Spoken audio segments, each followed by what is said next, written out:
discount for the round little earlier. If you have fantastic fair play control, you need to put your jacket in the water or something like that, so please be a little earlier, otherwise we will have all time some delay.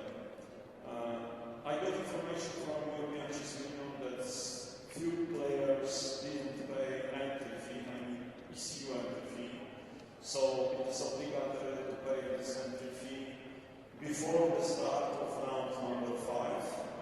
There will be a person from ECU collecting money in cash between 2 o'clock and 3 o'clock p.m. in the tournament office located in the front of entering to the playing hall.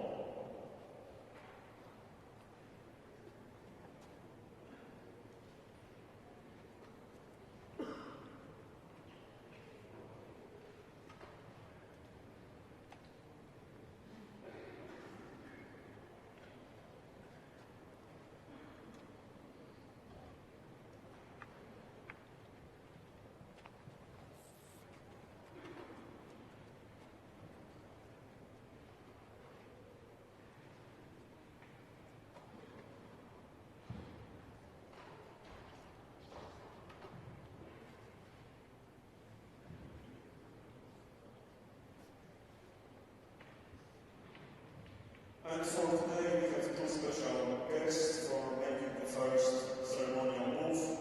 Deputy President of Turkish Chess Federation, Mert İlkeç, and Secretary General of FIDE, Łukasz Turley, please.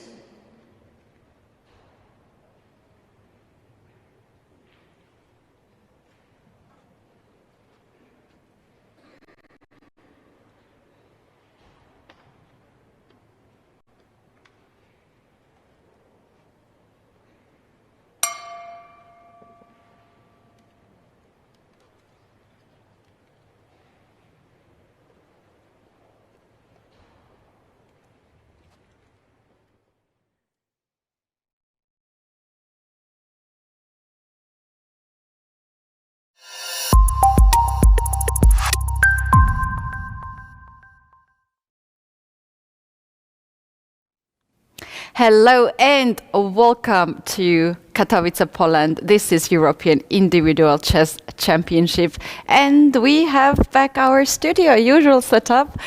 Grandmaster, Grandmaster Alojzia Jankovic and myself, woman Grandmaster Katowice. We do have our lovely co-commentator, woman international master at this moment, but very soon, hopefully, woman Grandmaster Anna-Maja Kazarian. She will not be today with us, but she will be back soon. So it will be us today, and we have so much to cover and to see. Alojzia, this is a new day, part of very long tournament. We saw we had the special first move. Maybe we can talk a little bit about that. Yeah, let's go to the playing hall. Let's check the moves, Katie. It's fourth round, which means that players are still in that mode, winning in consecutive rounds. So some of them will be very determined to stay on 100%. Tomorrow is a free day, which also motivates them to do well and then to rest tomorrow. We just had Łukasz Turley, the main force behind this tournament, together with the Turkish vice president, if I'm not mistaken, made a move at this board. So it's nice coincidence that we have Turkish official making a move in the game. Suleimanli, but more important for him, for his compatriot Isikcan. And let's see this game. Of course, Aydin is a favorite, although I know John from some tournaments. He was playing in Norwegian League when I was there, some other events. I would say a tricky player and steadily improving. And what's important for me, I've heard that he plays tennis well. I never test this, but this is an info. I'm keeping eye on that player. Everyone who is busy with any sports has to pass the test of Aloysia. Aloysia is addicted to sport. Yeah. You like all kind of sports. I have heard that you also plan to do some paddle game on the rest day. We can see on the camera a lot of people are still moving around. This is just the first minute of the start. Some of the players are arriving right now. They have to go to the security check. Every chess player have to go through the security checks. We had Lukas Turli on the screen earlier who made the first ceremonial move. Now he's in the playing venue, and we are honored to have our VIP guest for today from Turkey, and he went all the way here in Poland. And such a nice coincidence that Turkish player is playing on the first move, and he made the first ceremonial move. In upcoming days, we're going to have a lot of VIP guests come in and join us from around the Europe. We're going to have kids event. We're going to have conference, chess in education. We're going to have the Blitz tournament for the business. So it's going to be busy days here in Poland. Exactly, Katie. Tomorrow is a free day. We will find out how the players are planning to spend time tomorrow, and then we have another free day, so this will actually give them some chance to perform maybe better than usual in terms of pushing hard, since additional free days for sure helps a bit. From this angle, I spotted Alan Schulman, arbiter, preparing some stuff, taking some photos, but I also see players. David Navara is with he's white just pieces. in front of us, our bottom middle David position. Navara is the 8 years playing in Hetman Katowice. This is a local team, Katowice team, who is the Polish champion for 6 times. And David is half Polish. We consider him half Polish because he speaks fluently in Polish, and we're so happy to have our player in this competition. Yeah, so I believe that it's a moment that we switch to the game. So let's see what players are picking up today. On the first board we have this Caro-Kann. Queen f5 has been played, and now the point is to go to e6 to offer this queen's exchange after some move. But there are a lot of ideas here. I believe that bishop d2 was played. This was the case.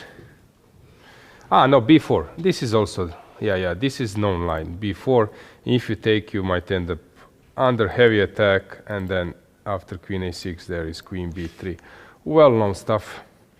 We will see what will e6 do afterwards. But already we have some I would say, Kathy, some game where things will happen quickly. Yep, such nice pairings we have. This is only round 4. And in fact, from round 2, grandmasters were facing each other. And we know this is the toughest competition possible because a lot of stakes on the table. 20,000 euro prize fund, the title, and the most important, this is the chance to go and to qualify to the World Cup. 20,000 you meant for the first prize. For the first prize, yeah. yes. And in total it's 100, which is, I believe, quite motivating and inspiring for many players. I see Kempinski walking. Let's check other games. Let's see how Moroni is doing. Yeah, here we cannot say more. This is our board number 2. Since after c4, g6, white is already spending some time, so here we might miss some action. By the way, I see Stavrula Tsolakidu behind. Have you played against her? Oh, many times. Okay. I recently played against her few days ago, a week ago in Reykjavik Open. I was with black pieces. I resisted. I had a worse position, but she's very strong. She's very solid player, and it was a really tough game. You made a draw? No, but I was close, and I'll try my best next time. She said that I defended really well, but I think she's just a nice person who just wanted to be kind to me. We have played also several blitz games, and she's one of the top players. indeed, and so good to see her here at this event. In fact, there are some special prizes. For instance, there is a prize for the female chess players, senior chess players, and also Polish chess players. They can get some nice cash in case if they score the most points. Yeah, Shant is playing now this mix of King's Indian and maybe going for a typical English setup. Will he push e5 at some point or c5? Plenty of options, so this game is still in the development phase. Then we have board number 3 where Hovhannisyan is playing versus Alexakis and Taimanov Sicilian. I believe this is on your repertoire, Katie? No, I don't play time. Maybe I should switch actually to safest place. I think it's a quite, creative line. With I need an advice from you, Aloysia. I need really advice. I will ask you this off the camera. Yeah. Come on. Yeah, this Taimanov Sicilian. I believe that every game you play, it quickly helps you in learning. While, for example, for neither of you need to have like 50 games to get some experience. Here in Taimanov, 3-4 games, and you are already like getting used to structures and stuff like that. So here bishop d3 is one of the normal lines. Now black can take on d4, come up with the bishop.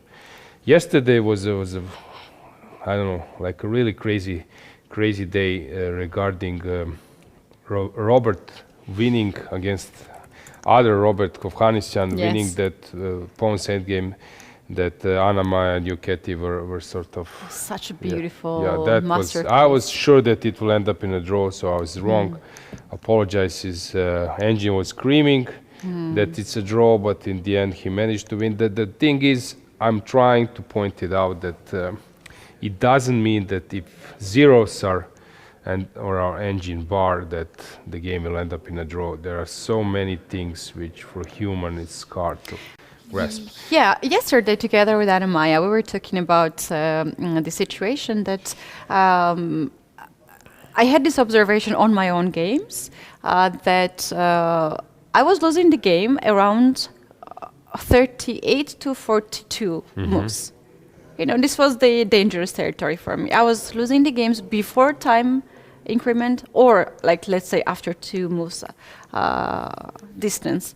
And yesterday we have seen so many games made blunders around that time control and around that moves, and this Robert's game actually was one of those. We have seen many.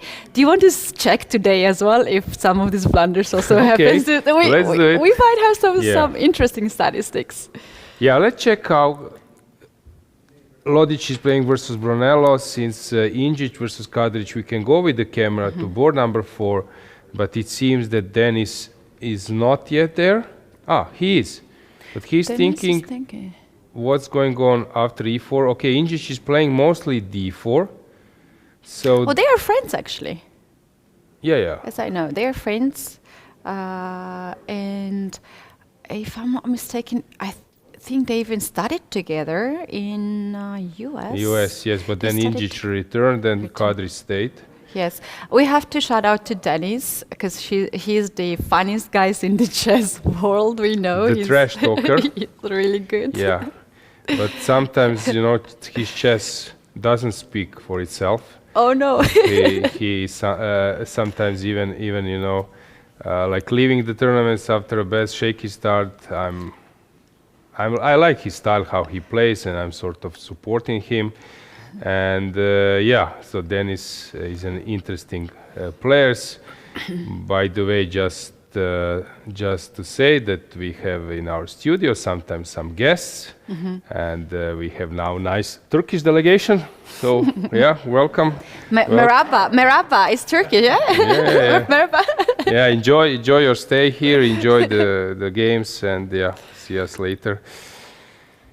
Yes, so great to have so many guests around here, and also we have to shout out to the organizers who gave us such a beautiful room, huge room with lots of stations where we can have a sofa, where we can have a touch screen to show some of the lines. And yeah, this studio is one of my favorites so far. And here we have Alexander Okay, Indic, he's one of the waiting. tallest guy in the chess. Exactly. chess Now it's world. possible to see it even better. So the thing is that Dennis is thinking what to choose, and there is always a funny remark. Why didn't you do it before? So at your room, lie on your bed and think, what will I do if he plays e4? Yeah, some players just they just go to the game when they're confident in their preparation and see what I should do there and what should I play. So this might be it. He might just look for some variations. Can I suggest you a very nice game, which is like just among the leaders? This is Korobov. Oh, it's always interesting to check. Exactly, it's Korobov against Lichnersky. Where is this game? Let me find I it. can tell you the board number. It is. Oops. Korobov actually made a draw yesterday against Giga Operadze. In that winning position. Yes. And Giga ended the game with 1 hour and 40 minutes on the 11 minutes on the clock.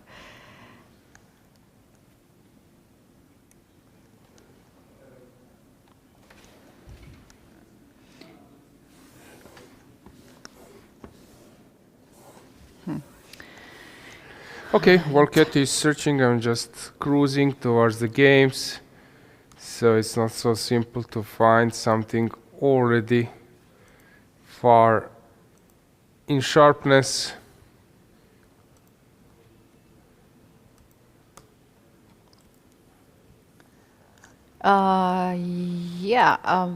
We have actually most of the players already in the venue. I believe that we don't have anyone missing, although there is a time control, like standard time control. Players are getting 90 minutes, which is 1 hour and 30 minutes for 40 moves, and after 40 moves they are getting 30 minutes increment, and of course they are having 30 seconds of increment every move.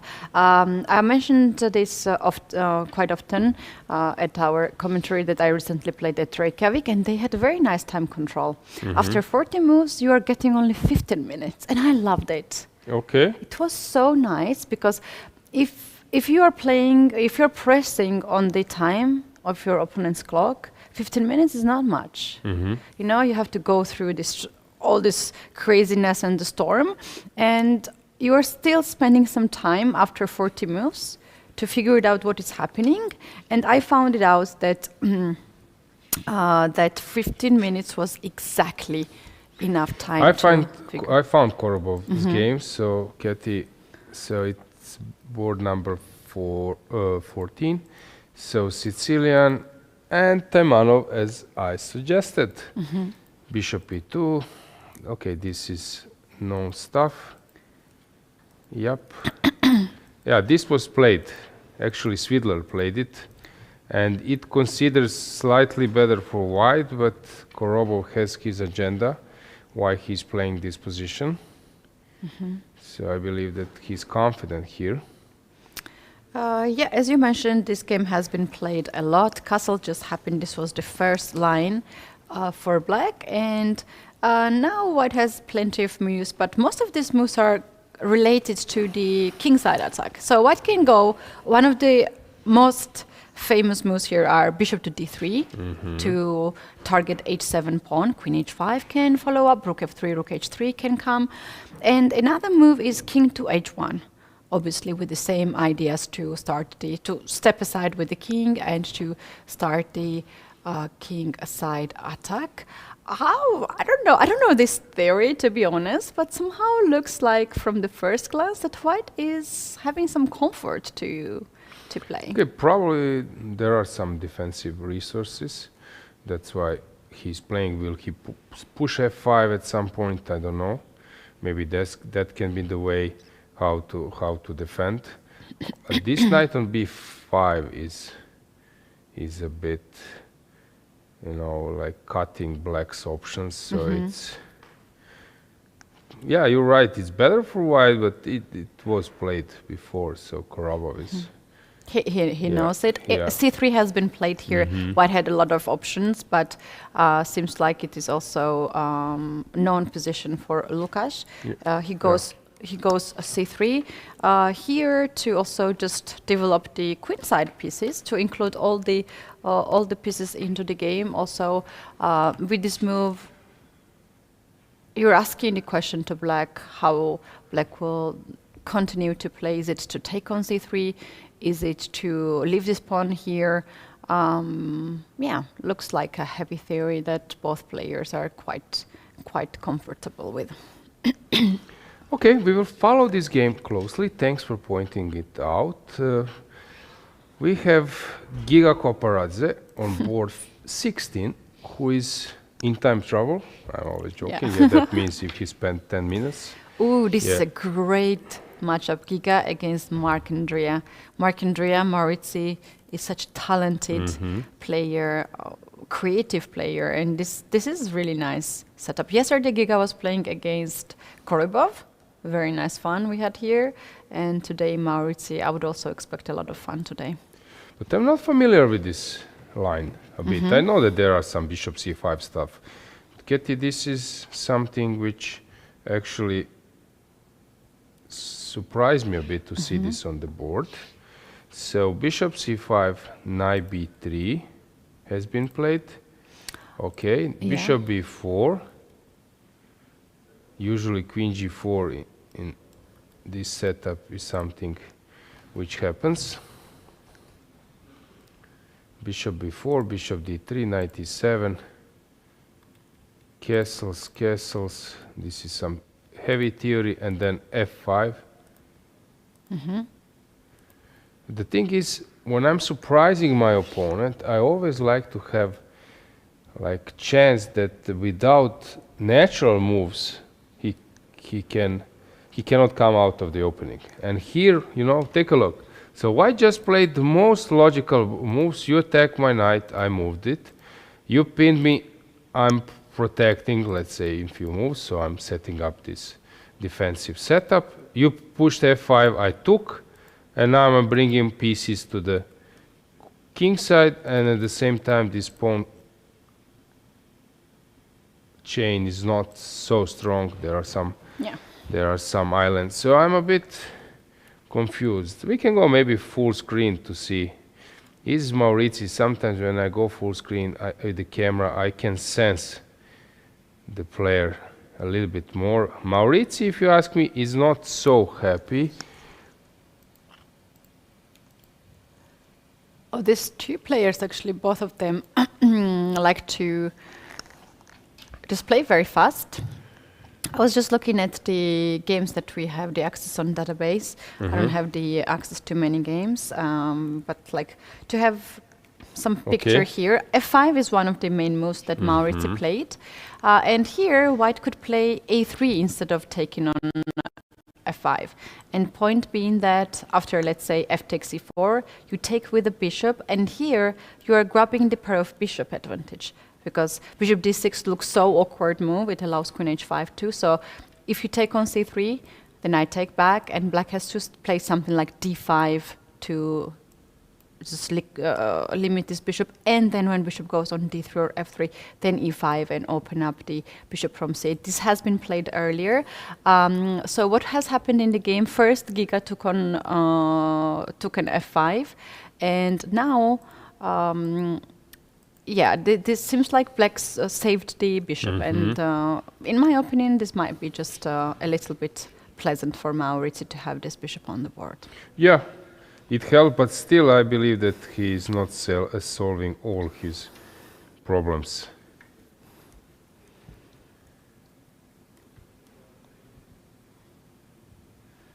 Okay, so let's move on. Let's see. Nemets Yachim, we were following him closely. Oh, he's playing this known line of English opening. This is our board number 15. c5, e5, knight goes Knight goes down. Yup. This is all known. And now this pawn sack. Played so many times. I myself also played it. At least in a blitz. So bishop e3, this is all super known. And white is hoping for a compensation, and black tries to come out with his pieces, exchanging some portion of material and then solving his problems. So I'm curious to see what will happen. Joachim is sort of already known that he is not super prepared, but he has this practical strength. By the way, I see another Georgian. Yeah, Luka Pajadze. Yeah. Remember him at the team championship? He had some issue on his leg and he was having extra chair. He's a very good friend of mine. We used to play a lot of youth tournaments together, so very nice to see him competing. Korobov is walking. He likes to walk a lot, even after when he finishes the game. But if we focus a little bit on Nemeth, who is upcoming player from Czech Republic, we have seen him in the action in the at the Prague Festival. He is a very, very impressive player. Yeah. He has such a great future ahead of him. He is also physically preparing a lot, and he knows that alongside with chess there is extra need of the physical strength. He told me in the interview that he had some trauma recently, and that's why he had to quit marathon. So he had more time to train in chess, which was probably not so bad, to have some more time for chess. But such a talented and creative chess player. This player, look at this corner. We have Giga, we have Mark Andrea, we have Nemeth, we have Korobov there. All these people are so creative chess players, always give us so much joy. And we can just see in front of them the current European Blitz champion, Pultinevicius. Rapid champion, yeah. Yeah, Paulis Pultinevicius. I can see Sargsyan walking. So many players, so many grandmasters. By the way, Katie, I've noticed, especially this round, there are many Georgians playing next to each other. I also saw, besides Koparadze, Pajadze, Pansula is here. Yes. How do you explain that there are so many Georgians? You were promoting event so hardly in Georgia? Well, I'm so happy to have Georgian players here. What I'm missing is female players. Unfortunately, they are not here. But we do have 12 players from our federation, which is not the biggest federation in the Europe, but to have such a great number is really nice. Well, we are really close. It's only 3 hours flight. They don't have to, travel that long. So, and this is the most important tournament for the players. And of course, we do have the national team here with us, and we have the youth players as well. One of the players, Nikola Tikatrava, actually traveled all the way from US here and to play at this event. So this is so important for the professional players to compete at the European Championship. So I'm very happy to have Georgians here. Regarding this game, we can see it on the screen. It's Lagarde versus Pajadze. Let's bring the board. Eternal fight, duel encounter between white hoping to revive his bishop and black putting a defensive setup with his knights. Knight can go to e6 and then to fight against e4 to keep an eye on the d-pawn. So this is very interesting, usually white plays knight g3, bishop b2, f3, pushes e4, or sometimes even f3, g4, and black is rearranging his pieces to prepare for that pawn assault. Speaking about neighbor boards, we have none other than Vasily Ivanchuk next to Pajadze, and Chucky is thinking. And I'm a bit surprised that he's taking this Georgian variation, Jobawa's line. Bishop d7, bishop c6 stuff. You solved your bishop. There was a funny story, you know, my colleague was playing against one candidate master. They were playing blitz, and my colleague GM, he was playing always this Catalan setup and putting pressure over the diagonal. Yeah. And then this guy was so fed up that after d5, e6, he was always playing bishop d7, bishop c6, just to come out with his bishop, even to lose it, the exchange is not, you know, to get passive for the whole of the game. So like coming up with this bishop helps. Yeah. At least you will get rid of it. In many structure, the bishop is a problem, light square bishop on c8. So to solve it is obviously to get this bishop on c6. I like this bishop to be here on that square, but somehow also like White's position, how Klimkowski is now creating some space. He just recently played a4.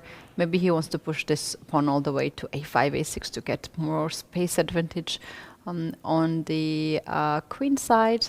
I was wondering what would be the answer if Klimkowski decides to play something like c3, b4 and starts to just annoy this bishop on c6. I think the black will now, Chucky will play a5. a5 to stop that happening. I think he just did that. a5 to block a pawn and also to block the pawn square, b4 square, and to control b4 square too. Looks quite decent game. Okay. Yeah. I was thinking This game will take after some a5, shall White go something like queen e2? Point being that I'm kind of looking for moves like knight f5 and to grab the pair of bishop. And if you play rook e8 or some sort of moves like that, then bishop to b5 to get rid of this bishop and try to use these weaknesses on the queen side, b7 pawn, for instance. Yeah, it's very, I would say, you know, academical disadvantage. You might be slightly better, but there is nothing tangible around. So black will react by exchanging pieces if you come closer to him. If you're not doing that, if you're just improving your pieces, bringing rooks on the central files or future files, black will start coming out with probably with his pieces. Jobawa was sometimes even playing this rook a6, rook b6 at some point when he gets a chance to do so. Ivanchuk, on the screen, we have this lovely video on our social platforms where Ivanchuk is happily talking about chess together with another legendary grandmaster from Ukraine, Romanishin, in the bus on the way to the playing venue from the hotel, and this video became very popular to see him so happy. Yeah, Ivanchuk was a better player in terms of results and everything. However, Oleg Romanishin was also a star. As I said, I played against him once, 20 years ago, something like that. But in late 90s and late 80s, he was already super strong. If I'm not mistaken, Romanishin was world number 11, which is huge. I used to play. I played one game against him with black pieces, cool. and I survived. That's cool. And he remembered me. He said, "Hi, Really? too." Yes, I was like, "Okay." Grandmasters really have a good memory. Aloysia, I would like to suggest you the game, which is already shaky. It's a theory, but we can just dive in. Board 17. Okay. Muradli with white pieces against Emin Ohanian. We have some piece sacrifice situation. Okay, let's see. Slav, semi-Slav, Botvinnik line.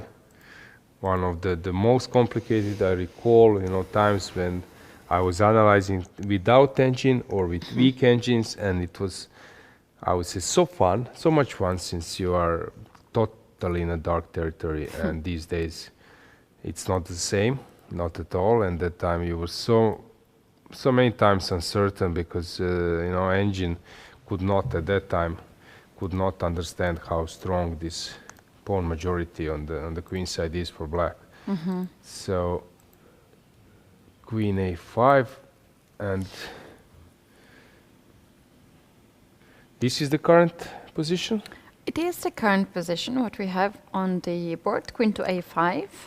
And Muradli is taking a little bit more time to dive into this line. There are a Just few to say moves. that Katie, before it was normal to go, I don't know, like G3, G3, stuff, yeah. C5, D5, Queen B6. This is a known line, and now after castles, B4 there is this knight A4, then A3. This is what I was playing. I played few games. There is also Rook B1 move, and this is an old theory.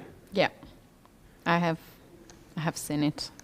Yeah. I have seen it, and I was always hoping not to have this position in my king because it's too complicated, you know. And yeah, H4 is a new way of play, and also it has some sense.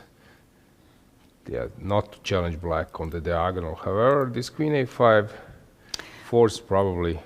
Eliza, you know what? I'm just looking now at the clock, and move 10, knight to BD7. That was fine. Let's click there, knight to BD7. It's 1 hour 43, 1 hour 33. They're playing very fast. One move later, we can see Muradli took more than 12 minutes from the clock. So he was thinking here. And in fact, e takes f6 is not the most played move here. White goes g3 in here, and then later on takes. And he spent here a lot of time to take this knight. And after this move, he played, yeah, h4 quite fast. Actually, it was his plan from the very beginning to go to this line. Very interesting setup here. White has several options after queen to a5.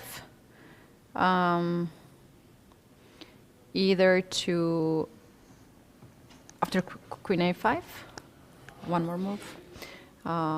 Can be something like a4 to ask the questions on the queen side. After b4,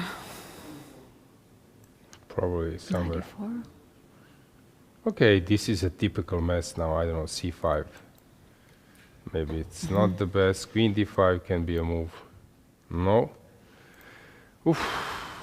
c3, b3, something like that. But I'm making weak moves, and it's not so simple. Do you Is know? it? According to the engine which I have on the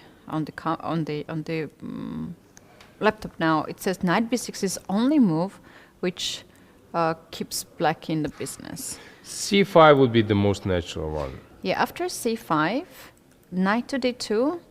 Knight to d2. Okay. Yes, and here white actually gets advantage already. Okay, that's interesting.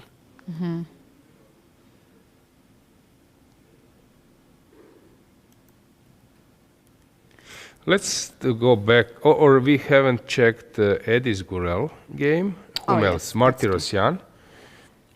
Already defined. White is slightly better, but it's hard to say. Edis Gurel is playing this Kero stuff.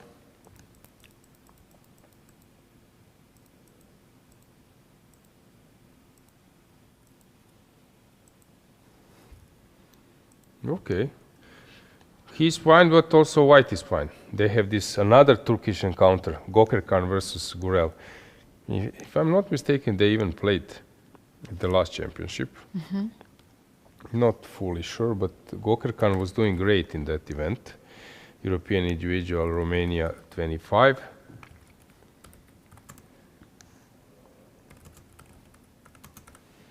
Yeah. Is it? Do you think it's a theory? Because like girls, seems like it's his home preparation. He has 1 minute and 1 hour and 34 minutes on the clock. He's walking in the venue. We can see him enjoying, and his opponent, he has spent almost 25 minutes.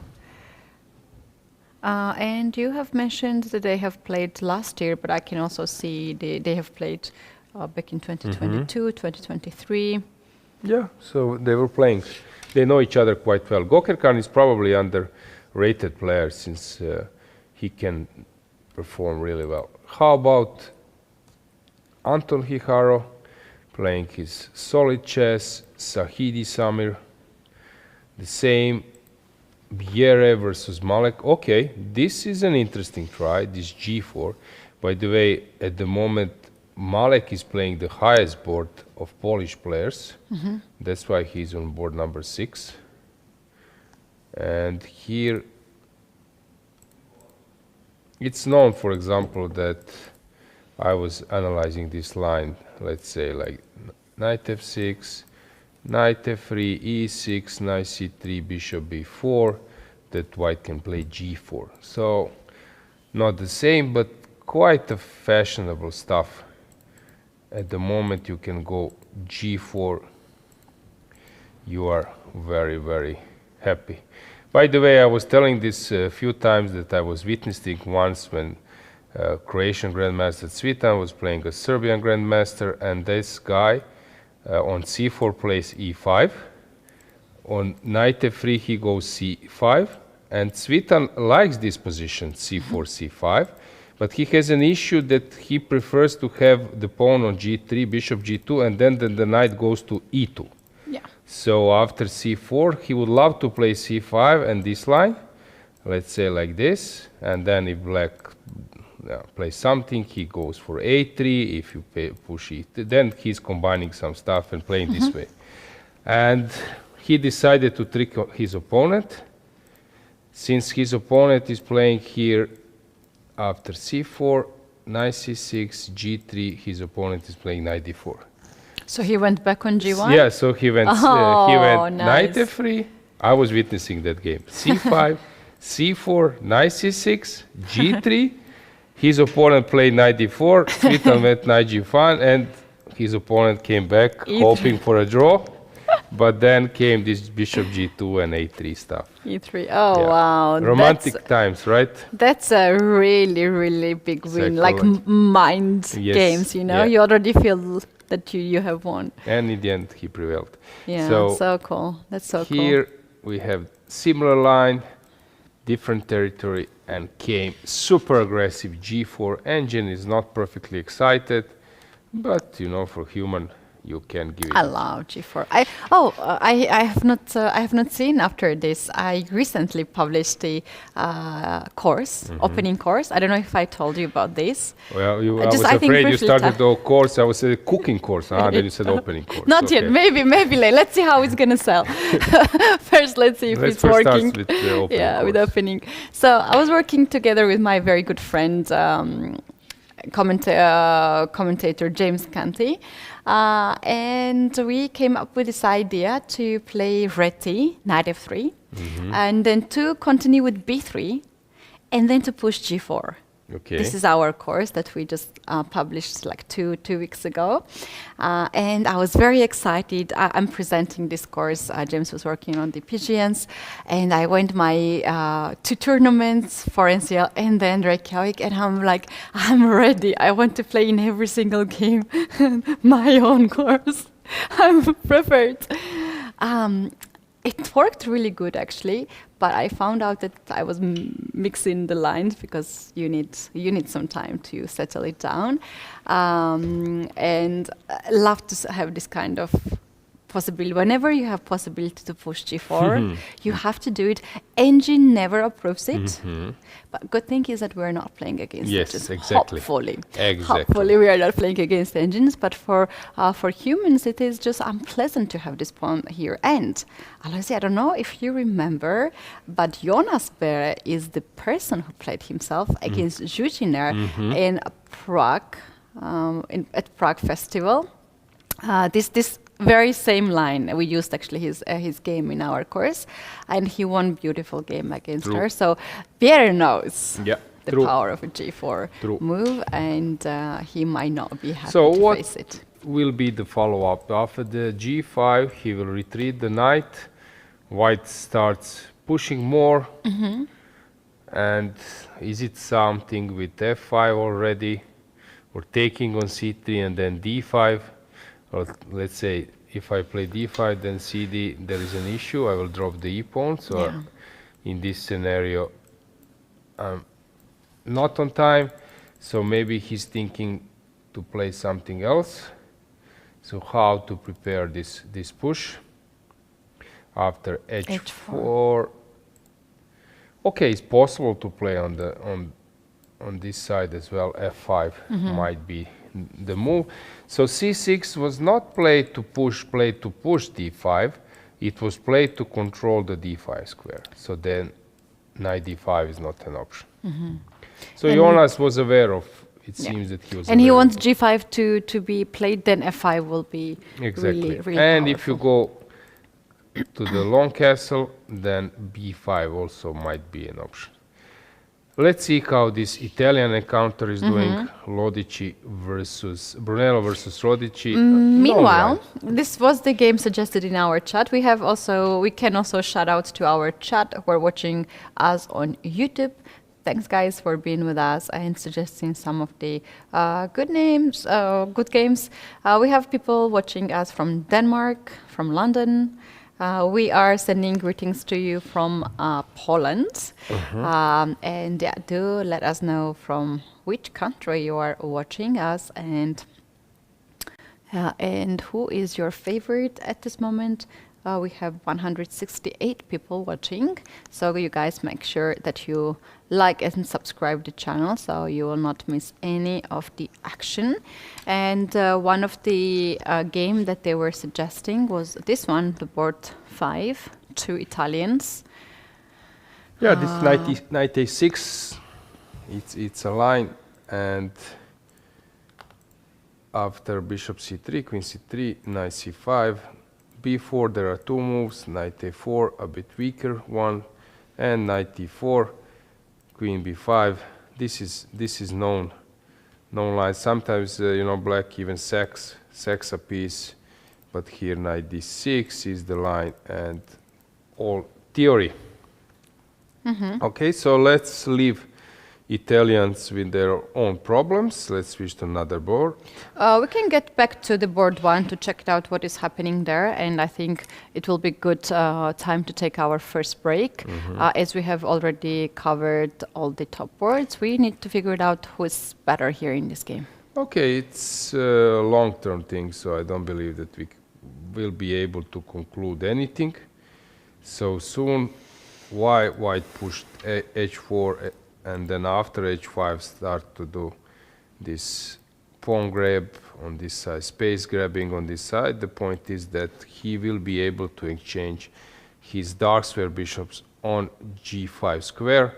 If black pushes f6, then it's always the same story, castles at some point and put the pressure on e6. Okay, queen is on the way, but this is only a temporary factor.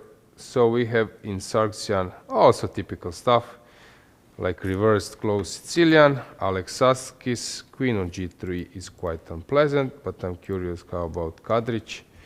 Injic versus Kadric, will we see some trash talk today on his social networks?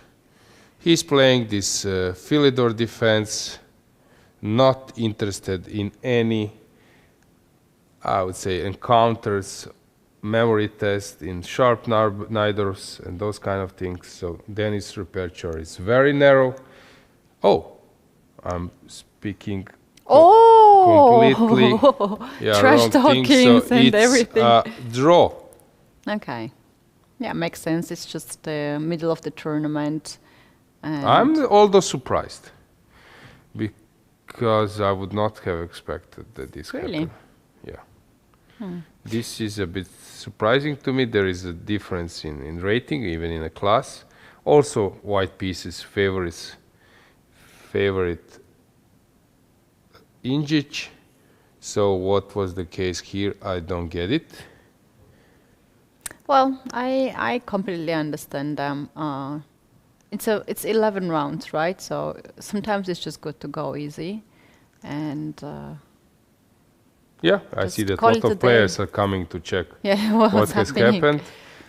For me, surprising result, since I don't recall Injic making any draws. that usually he is fighter. There is a possibility that someone doesn't feel good, but if after e4 he was thinking a lot, so it looked like it is a test for Denis, that it's not something like let's blitz it out and offer a draw and go back to the room and being ill or something. So I'm a bit surprised. Okay, we will see, will this trash talker publish something. But anyway, good result for Denis. He's doing very well. 3.5 out of 4. I like to follow his games, so it's always good that he's all around top, since he can win against top players in some crazy sharp positions. Yeah, I think we can take our first break for the moment, as we have covered all the top games, even twice. So by the time we're back, we're gonna have so much updates. You guys don't go anywhere, because today there is no candidates and you cannot watch that. So stay with us. This is the only tournament actually today that is running. So we hope that we're gonna have a lot of fun together. We just started, and we are sure that the things will heat up very soon. So stay with us. We'll be back shortly. Yeah, see you soon.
Coming back, this is European Individual Chess Championship in Katowice, and in the studio, Katie and Aloysia for you today. Aloysia, we have just started the day. They are heating up slowly. We don't have much of the things going on, but we do have our first result already, board 4. They have agreed on a draw early. Yeah, I want to touch this topic, Katie. So I know that we could comment the games all the time, but I have this, this journalist trait in my character to try to get the info what has happened. So I went out and I found them. Oh, okay. Yeah, so I found Injic and Kadric, Denis. I asked them what has happened, and then he said I was surprised.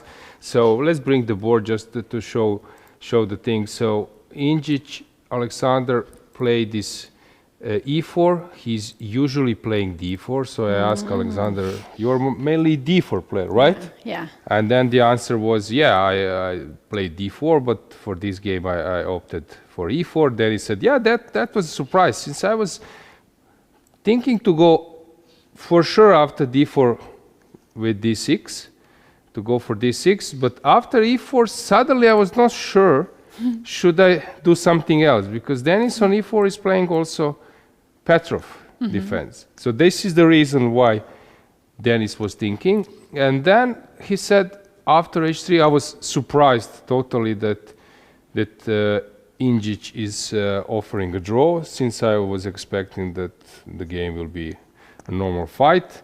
Then I asked Injic why. Can I ask you why? And then he said that he has some back issues. Yeah, some back, pain and something. So he's struggling with that for months. And like chess players, beside like top, you don't have all those details. While in other sports, you can find out about injuries and stuff like that. Because maybe you can hide this. If we will need to now to play football or tennis, it will be visible if someone is not fast enough, that there is some issues. While chess, it stays hidden, and at the same time, it's hard to play. Even chess, not being fit.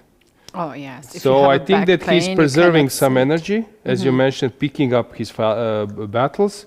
Maybe he wants to use this extra free day today for 2 days, maybe to recover a bit. So I wish him really fast recovery. It's not super serious. He can move on and play, but he's not in his perfect shape. And the way how Injic plays, he's playing chess, which takes a lot of energy. He's Yeah. playing long games, yeah.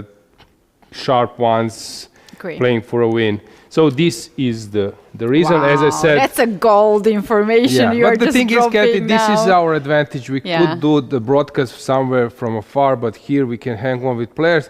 So I just want to, to apologize from time to time. You might think that we are somewhere, at the swimming pool with a cocktail, but that's not the case. We are around the playing hall. We are trying to grasp, to get as much as possible information and to give you I don't mind those to be in the insights. swimming pool Yeah? to have a rest there, but no, we are not really having that. That's really, really important information. Now we know what is happening. And I totally agree with what you just said. Although to sit down for 5 hours for 11 rounds, it's not easy, and that's why it was a very smart decision by Indic. Yeah, and also, like as I said, being a little bit on a longer break means that we might get some info from the playing hall. So don't be too hard for us if you see that the break is maybe a bit longer, but this is the reason. So we are back. Games are at the right moment. We also learned another thing, since we have Turkish arbiter here. We asked how to pronounce our first board player, and the answer was Can Ishik. So not Isik, I was saying Isik, it was more Ishik. Maybe I'm not pronouncing anyway I think we should correctly, take more but breaks, this like we came back with all all the information. so it's Ishik Can Can. Ishik, yeah. Yep. All right, how he's playing. Let's check it out. This is the current situation. We can see that white has pushed the pawns on the queen side to get the space advantage. And those pawns also on the king side, h4, h5, they look far advanced. The final move was knight f5 to e7, right? That was the capture that has happened, but this knight will for sure come back on f5. That's such a beautiful score for this knight. Aloisia, I was just thinking, how about knight e2 and knight to f... Okay, yeah, Suleiman just answered to that question. He went knight e2. Yeah, and the thing is, black cannot stay pushed to the wall with only like 1 or 2 rows for his pieces. So at some point, some b6, f6 will be needed. And this is the thing about the preparation.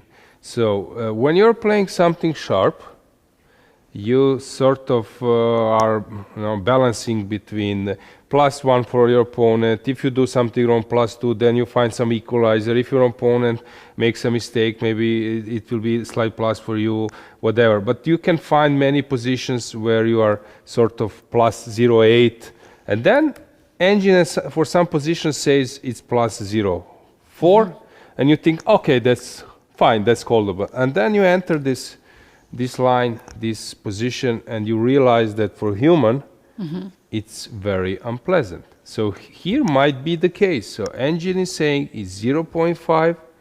That might sound like a super holdable, good. But at the same time, if you dig deeper, whatever you want to touch, maybe you're changing the assessment in a much higher advantage for your opponent. So engine is happy, or he doesn't mind. He doesn't mind waiting, sitting and waiting like a sitting duck. But for a human, it's natural that you want to be active. You want to liquidate. When you're worse, you want to exchange. So if in this position, some moves like b6, you see, I'm sort of increasing a little bit advantage, not much. But if b6 is not a move, f6, I'm increasing the advantage. So if those two moves are not working immediately, then I would say that psychologically it's +1. It's not 0.5. Exactly. So maybe this is something which stays hidden. According what you just said, f6 or b6. b6 looks to be work here because the pawn is pinned. White cannot take this pawn. Yeah, but what's my threat if I don't know, white just moves on with some move? What was knight f4? What's my threat with the black piece? I don't believe that the idea is to take on a5. So I made one move, but maybe I don't have a clear follow-up. Yeah, what engine is suggesting here is to push c5. I don't know how easy it is to find it out, this board, because before c5 you have to play queen to b5, and this is very unnatural move to me. To block the b5 square, and after queen to b5, black is even sacrificing the pawn on h5 to push c5. And just because the king is in the center, it's worth it to give up the pawn on h5 and just blow up the center with this idea. b6, queen b5, and c5. If that kind of sequence works for black, then I would say that black is fine. But as I said, if black needs to make some super preparatory moves and then target b6 at one particular moment, in all other is bad, then I would say that this is tough. Now, if this b6 works, I would say that black is completely fine. There is another way, Alois, after b6. You can also play rook to b8, next move, to threat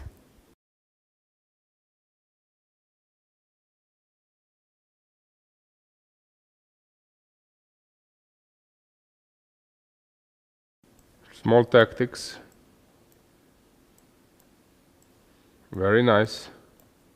And then getting rook on b8, this is and now this is very nice perfectly position. fine.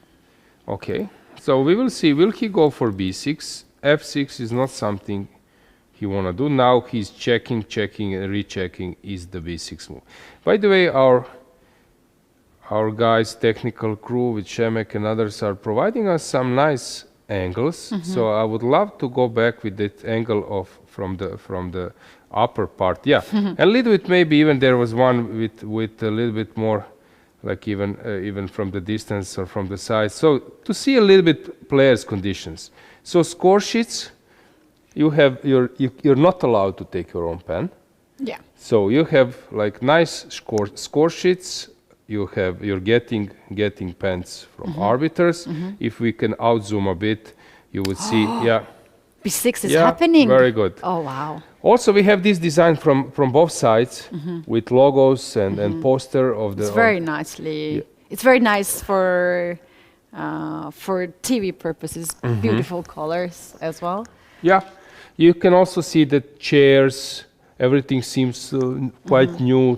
Table. I would say this is like perfect dimension for a grandmaster level. I should shout out to the team that I work with. This is graphics from the company that I just joined. They prepared this beautiful, colorful vision, which gives really nice.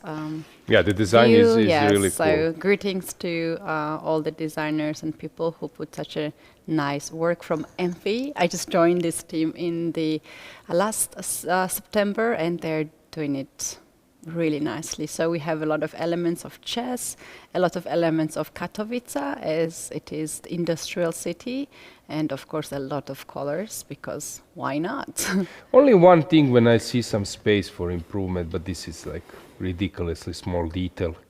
Maybe it's not easy to organize this, but maybe some wardrobe.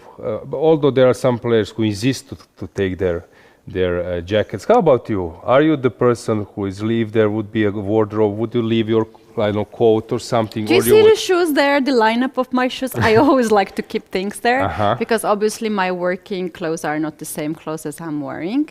And I like to have my working things whenever I do, even like suits, to have there, because you never know what you're gonna need. And as a player, let's say when you're playing, do you like to put your jacket on the chair, or you would prefer not to have anything to disturb you? A lot of things. There are players who like me. I don't want to have anything next to me. While there are some people coming with a board, with the bag, with a jacket, with all those things, putting a lot of things on the table, like water, banana, tissues, whatever. Oh, no, I don't like that. Because we do have a lot of cameras around these days. We're improving this more and more, a lot of photos, and we might have some beautiful shot, but there's a bottle of water there, which is ruining the thing. And also on the other side, this is such a small space that you are sharing with your opponent, and you don't need to overload it. So I usually just have things under, even I have here in the bag, so it's just very comfortable for me to have it here.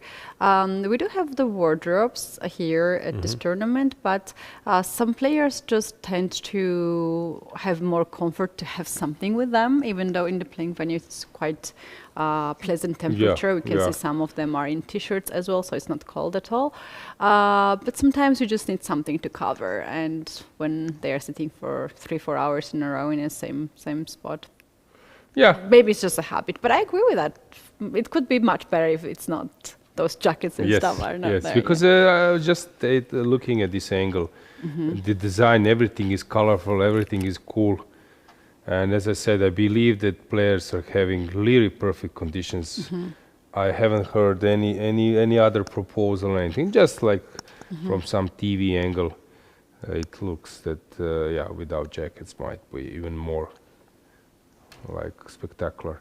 Okay, so B6 has been played, and now this is so exciting! This is very nice. Black is cooking up something on the queen side, and this is the right moment, Aloysia, because otherwise, if you let white put the pieces together, find a spot for the king, white has space advantage. White has happier pieces, and potentially the attack on the queen side or on the king side as well. So here, Ishik-chan was actually investing some of the time. You can see he's actually quite below on the clock, almost like 20 minutes, but there was a time spent well, right? He just made the most accurate move by the engine, but also he wants to open up the position. And here he is about to fight, and this is not the board that we might see early draw. Yeah, B6 is the move which might even change the outcome of the opening, since if white goes all in, doesn't castle, you know, it might be from that song, Who Lets the Dogs Out, you know, because if those rooks and knights start to jump, it might be very tough for white to handle. White armed with engine, it would be a simple task, with even a basic one. What for human, when you feel this pressure and this insecurity of your king, that's something which tends to affect your decisions. So B6 was rightly timed, and this timing actually will worry a bit Aydin. I'm just looking now at my computer, and it suggests that knight g5 here is very nice move for white. And the idea is that after knight g5, you want to bring queen from b3 to f3 to start to annoy black on the king side. So this might be so something. my actually idea was wrong, since I'm not deep into thinking. So knight e2 was not with the idea of knight f4. Knight e2 was the idea of knight g5, and as you mentioned, Katie, to allow this queen to come closer to the king side attack. So this was the motive. The idea is not to bring in the knight. So I got the wrong impression, wrong info. The idea is to bring the queen. And if that happens, black should not play g6 move. Yeah. Then it will be under g4. So let's show, for example, knight or rook. It's white move, knight g5. Knight g5. If you go rook b8, like preparing this stuff, you are already late. Probably queen f3, I believe, like improves some person. Yeah, and on top of that, when you are decide who's creating the small threats, and your opponent has to save the position from the threats, somehow you're already establishing the situation that you are the attacker and your opponent is defender, and often decisions can be made due to this situation, right? Like very often there can be some ideas of winning, but your mind is so much focused on defending the position, you are just not finding the idea. Here, after knight to g5, there is a possibility to bring the queen into the game. Queen c4 is actually quite a nice move to offer a queen trade. And on top of that, it is actually against queen f3, because after that you can take on c2, guard h7, a square as well. There's no checkmate. You can now open up the b file. White's king is still in the center. So black's king is in danger, but white's king is also in danger, and you can always offer queen g6, queen trade here. So this might have been the calculation of Ishik Jan. He has stood up, but he never left the board, and he's looking his game from that perspective. So we can see that he's deep in his thoughts. We have a close-up of Turkish player. He's thoughtful. He's calculating. Interesting. Yeah, very nice. Checking the position, checking the opponent, taking a glance, and yeah,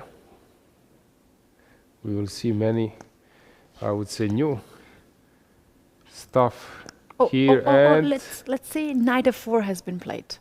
Or knight g5. You sure knight f4? Knight f4. He made such a turn with the hand, knight over the. Yeah, knight g5, I believe. No. Knight f4, you said, yeah. You're right. Knight f4, yeah.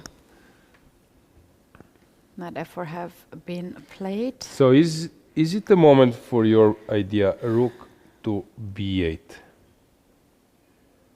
Black has to do something on the queen side. If Yes. black goes here g6, this gives white some time to start the king side attack. White can prepare g4. White can go. Not right away. G4 is actually interesting. It's possible. After pawn takes pawn, there's knight to Yes. g5. I would be worried about this if I would be black. With the idea of long castle, h5 to open up. Yeah, that's a pretty move. Yeah, this looks to me quite an unpleasant.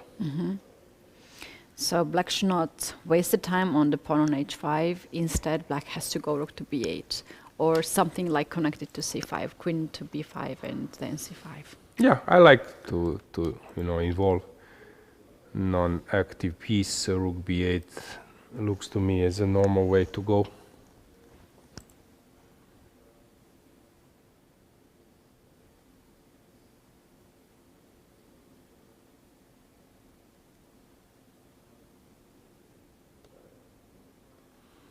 And now, after rook b8, moving the queen. What's the move? After rook, what is the best move here? Yeah, is it the idea to just move the queen? Queen c3 after rook b8? Probably. That's also an idea.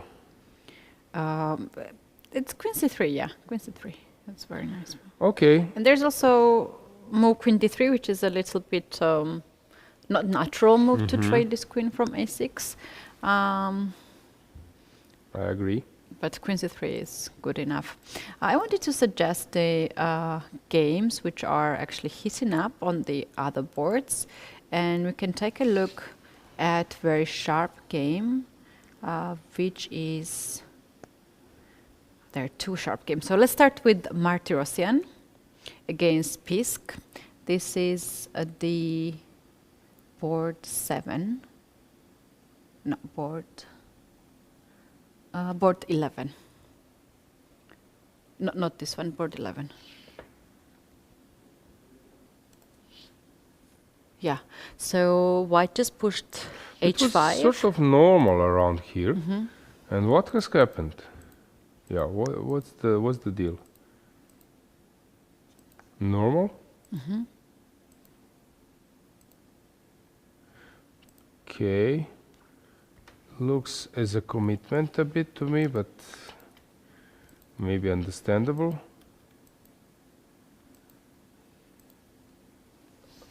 Yeah, he just got outplayed, it seems. Yeah, and black could not just stop this h5 happening because then the bishop would be trapped on g4. So after h5, now if black takes, bishop takes h5, white can go f3 yeah. and g4. Yeah. Same goes if you take with the knight, f3, and bishop needs to move somewhere, and probably it's just g4, but maybe even sacking. g4 is fine, f5 is fine, rook h5 is fine, everything is good.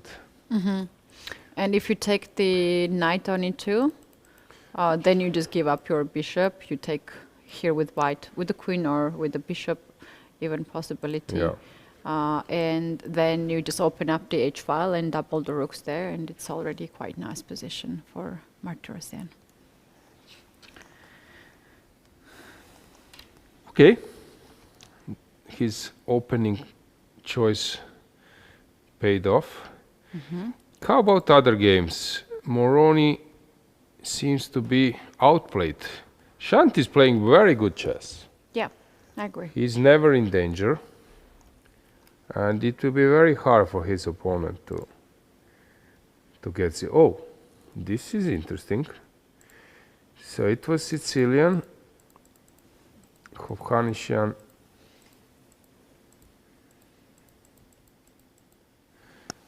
seems to be outplaying his opponent.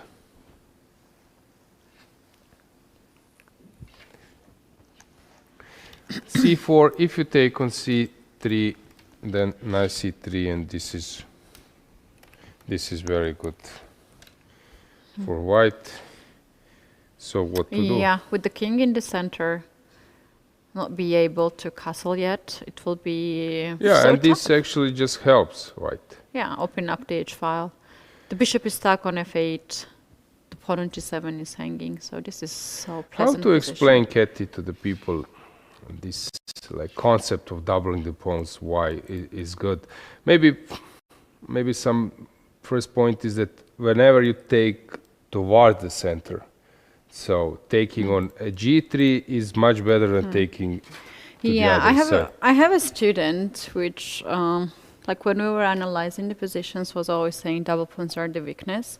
I worked so hard to explain that sometimes it's so good to have double pawns. They're controlling more squares. It's sometimes semi-open file, and they have some targets like in this position. That now he switched and he says, I have double pawns as a strength. So he really enjoys. I like myself. When it's like 3 pawns together, like here, we have these 2 double pawns and the pawn next to it, I always feel like it's a strength. So this is such a nice risk-free position for white. Love these double pawns are on the board. Aloisia, we have to catch up the game of Korobov and Lukasz Lichnierski, because they're about to finish the game. This is the board 14. Yep. And if it ends in a draw, it's going to be second draw in a row by Korobov. And here we have a pair of opposite color bishop, the queen's on the board, and they have played very fast in this game. I'll just very quickly go from somewhere from here. This was the last time we saw the position. I liked white's position, but Aloisia, you were mentioning this is the heavy theory and quite known. So we had some of the moves. I really still liked here white's position. He gave up the exchange for the moment to ruin the pawn structure, but Korobov found this very active way to eliminate the pieces from the board, and here we have this position. Yeah, and he sort of made it look simple. So let's say queen c3, probably just is good enough as well. Taking on b7 looks dangerous, but there is nothing to be worried about. After check, king can go up. If you give check, king goes up, and I don't know. However you take, it will be a draw. There will be so many checks. So Korobov will make a draw.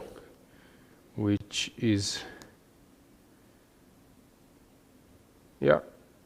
a normal outcome of this very interesting game. But today, if two players are prepared, not much can happen. Ivanchuk with another Polish player. Ivanchuk is much worse. So it seems that he has misplayed it. It was sort of normal, but then slowly by slowly his opponent made a pressure on him. Is there any tactic? Is it maybe bishop b5 or something? Not. Maybe rook g5? Is this a move? No. So what's the key here? What is the move here that Yeah, keeps why the- white is on +1? What was the concept here? Is it some kind of tactics? Bishop b5 I was thinking, but actually this leads nowhere. While we're taking the time here in this position, we have a very nice game and also Queen the h4 maybe. the No. legend on the screen. I want to bring something that will make you happy, Aloysia. Our good friend from Czech Republic, Pet Polslav, sends greetings and the photos. He's watching us, our broadcast, and sends us Greetings. a Yeah. selfie. Greetings to everyone who likes to follow chess. Pet, and hopefully we will see you here in Katowice. You are very much welcome to visit our tournament. And we had really nice tournament in And in it was Prague. actually broadcasted on the ECU YouTube channel, so you could follow that great event. Yes. So greetings to you, Petr, as well. And now it's time to find together some move for. But what's Klimkowski. the move? What am I missing? Why this is +1? So I'm so curious. I was thinking is some f4 a move, and it might be the case, but white was not ready to go so far. So bishop b5, bishop c4 was played.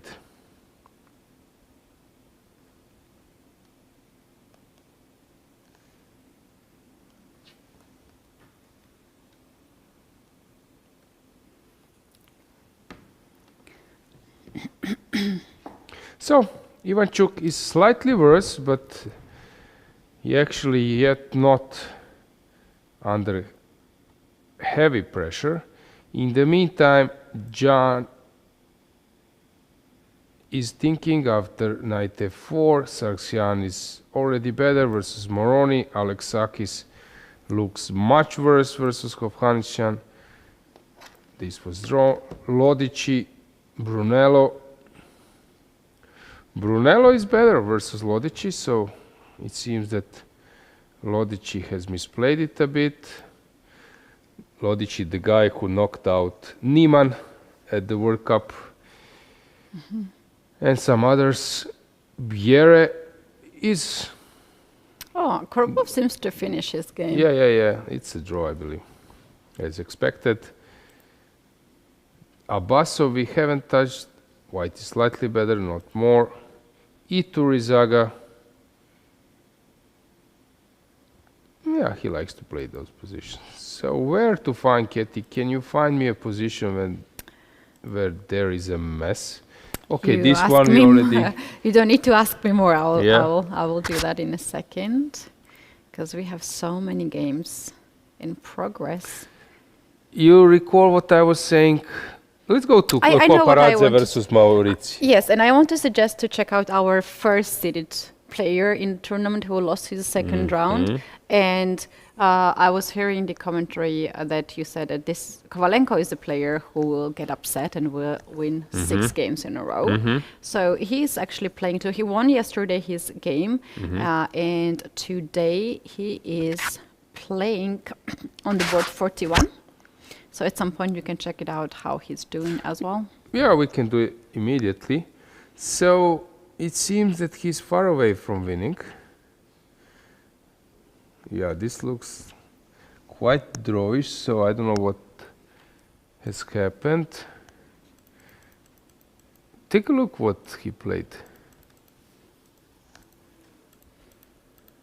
Oh, Okay, so He's guys, joking. this is memorable. wait. Take a look of this photo, yeah, Is of this this serious? situation. So white has 3 developed pieces, and white, yeah, has spatial advantage. This reminds me of favorite story. I was telling this very often in some tournament. It was in Yugoslavia. So e4, knight f6, e5, and I think knight g8 was played by Ljubomir Ljubojevic, legendary Serbian grandmaster, world number 3 after Kasparov and Karpov. And then there was an arbiter Yeah. who was coming to his opponent and saying that you cannot play moves twice. Or, okay, he sort of moved back the pawn to Really? e4, and like making a like remark, It you just- cannot make 2 moves, like thinking that there was some mistake in Wow. that. And then this guy answered, not that I cannot make 2 moves.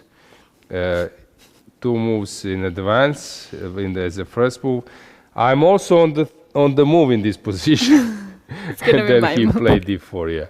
So wow. this arbiter came thinking, like making jokes that only like youth chess and in like I don't know, like some coffee houses games is possible to Yeah. play first 2 moves, open your game. So it was funny remark. It reminds me of that, but this is a really memorable moment. That white has space advantage, 3 developed pieces, and the game goes on. So Kovalenko was worse. Wow, this knight is traveling all the way to f4. Oh, this Wow, is look at nice this. maneuver. This is known Yeah. from King's Indian. This queen b8, queen a7. Very beautiful. I love it. So will he be able to get anything? He will start maneuvering. And I love who how knows? both players are just moving pieces around, right? Now it was white who brought this king in the center to guard the pawn on f2. We might go like c6 at some point, trying to get this bishop out.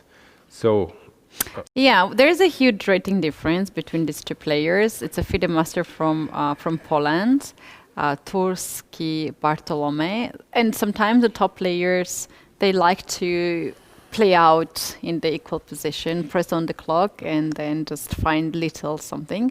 But we have to be honest that here it is a chance for white to hold on and make the draw against the first seeded player. speaking about the draws, we have another draw which is in the Alan Pichot game. So he made the draw with the black pieces. How is David Navarra doing? Yeah, we have to check it out. Sargsyan in an endgame, slightly worse. So people are not like taking crazy amount of risk.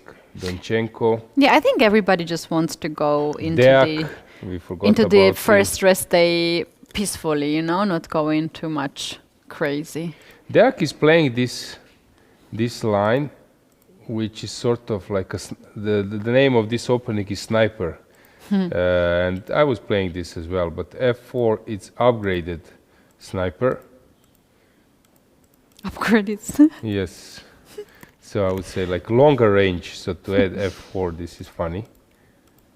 And Deak is having already a super sharp position.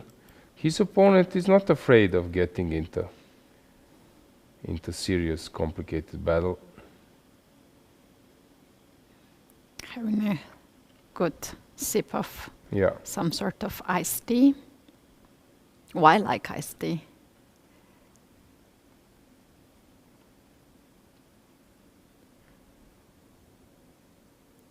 Korybov on the background. He just finished his game early, and then he likes to walk around and observe the games, others playing chess.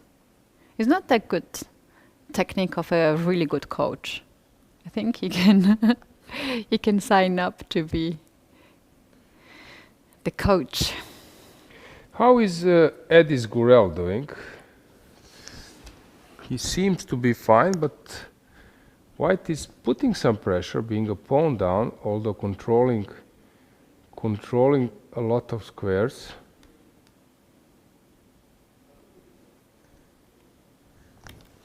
We haven't touched David Anton's game. We can actually check it out, his game. It was quite interesting. By the way, let's check how Kwaparadze is doing. Because we were commentating that against Maurizi, that this, from my point of view, let's say around here, where was it? Yeah, that this is not to my standards. I would not be so confident here. Why? Since, as I said, those 2 pawns, in ideal scenario, you would need to take them to e5, d5. And even afterwards, if you push d4, c3 is coming, and you will get an isolated pawn. So it's more about probably leaving them on those 2 squares. But that's a bit backwards pawn style. So c3.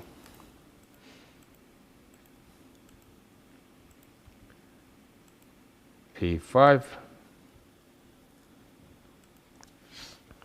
So this is the position. Maybe black is, as you mentioned, fine, but I would say that long term you can end up in a problems.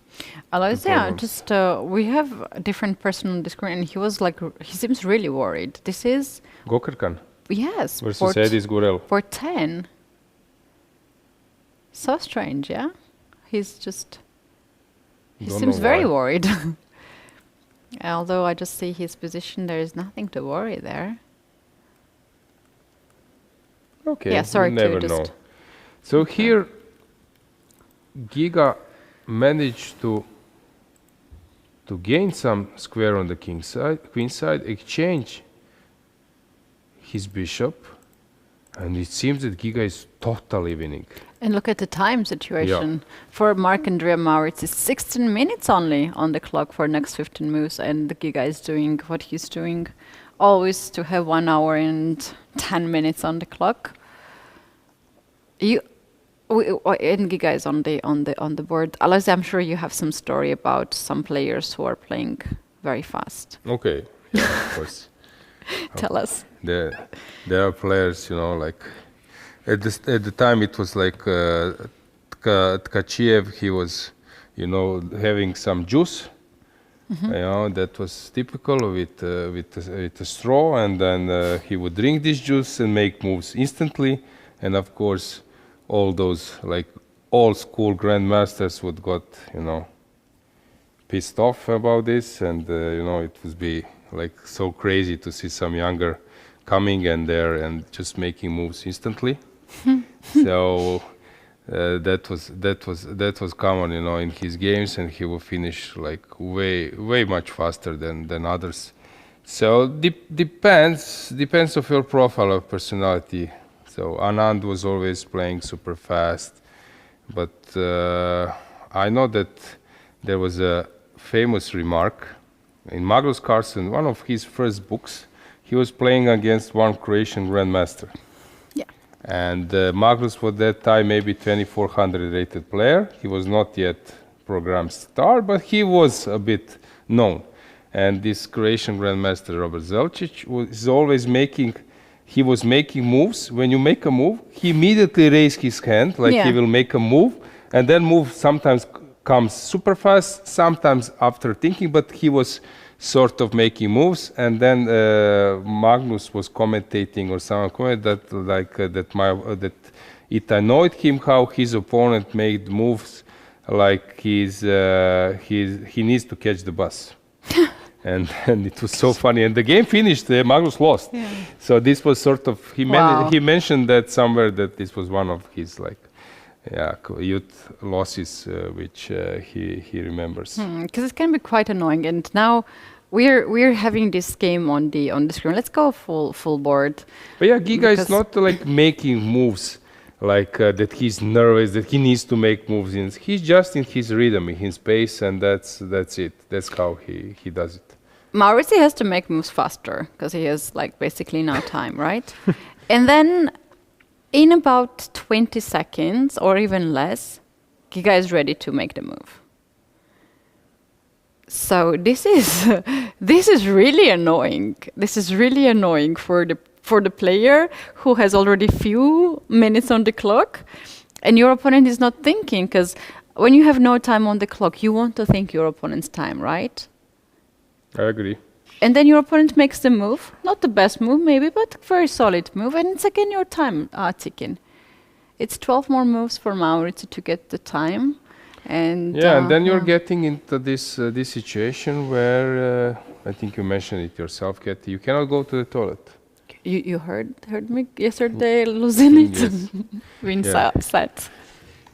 Yeah, no. Now I learned that I can just get up and tell to the arbiter that I want to leave my opponent. Just describe the situation, and you can leave the board. So yeah, let's just keep the ball. Knight c4 has been played. He also used this time to put down the move. But what's funny that he's using his time, totally efficiently. Yeah. Since he's not like checking other games, what's going on around. You see Jaime Santos, he's playing also a bit fast, but he is losing some time by checking somewhere else what's going on, by walking. Giga used his time. Do you know that Knight c4 that Maurizio played is a blunder? And it took him less than a minute to detect the blunder. He takes this game will end in few minutes, Aloysia. Because after Knight c4, we can maybe make it on the board. Okay. Knight c4 has been played. Bishop c4. Bishop c4, you have two moves to capture. If b takes c4, knight e4, and your two rooks are hanging at the same time. This is what I spotted, but this protects. Queen, However, rook to it, yeah. Bishop is attacked. Oh, he's playing knight e4. There we go. No, but this is crazy to win. Look at Jaime. Look at Jaime. Yeah, let's go full screen. You're right. Look at him, Jaime. He's looking at Giga as well. Wow. Yeah, let's go full screen. Now it's more about. And we're the talking faces. about Marc-Andrea Maurizio. You don't joke with this player. He is the sharpest kid possible. A very talented player.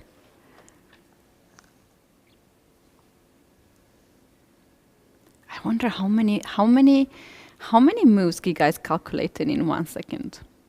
It's like a engine, yeah? And now Human there engine. is one crucial question which springs to mind. Why he's so low rated?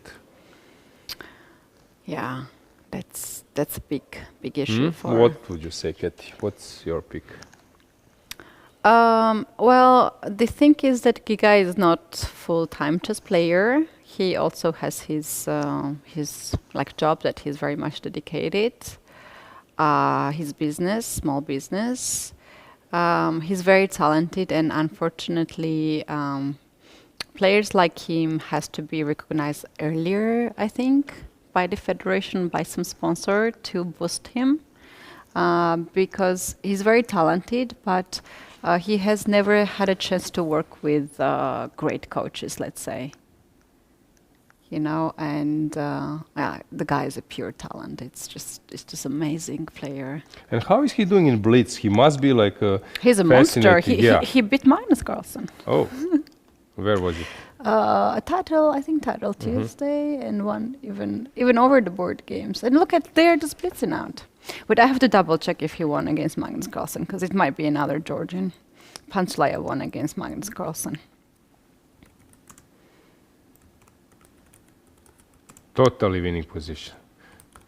He made it so easy, but I think it's this kind of combination. No chance that Maurizio would have missed this detail, like being in the same rhythm as regular games opponents. And look at this. All the correct moves, all the accurate moves. Maurizio, I think even he's impressed by Giga's play. Okay, I am just searching Katowice against Carlsen.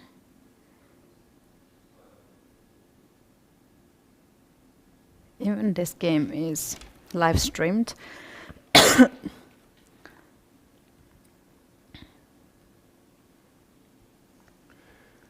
So now, of course, Maurice is totally lost and he's aware of that. However, he's not thinking about current position, about future position. He's thinking about What was the mistake Yes. in his game? This is how it goes usually.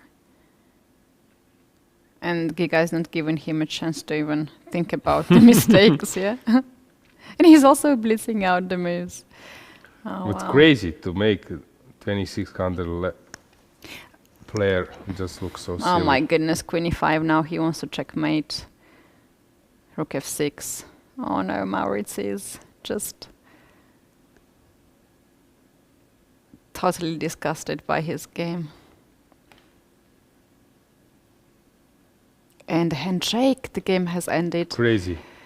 Crazy. Maurice puts the king on d5, Katowice puts the king on e4. Maurice just wants to storm out from the playing venue, setting up the pieces.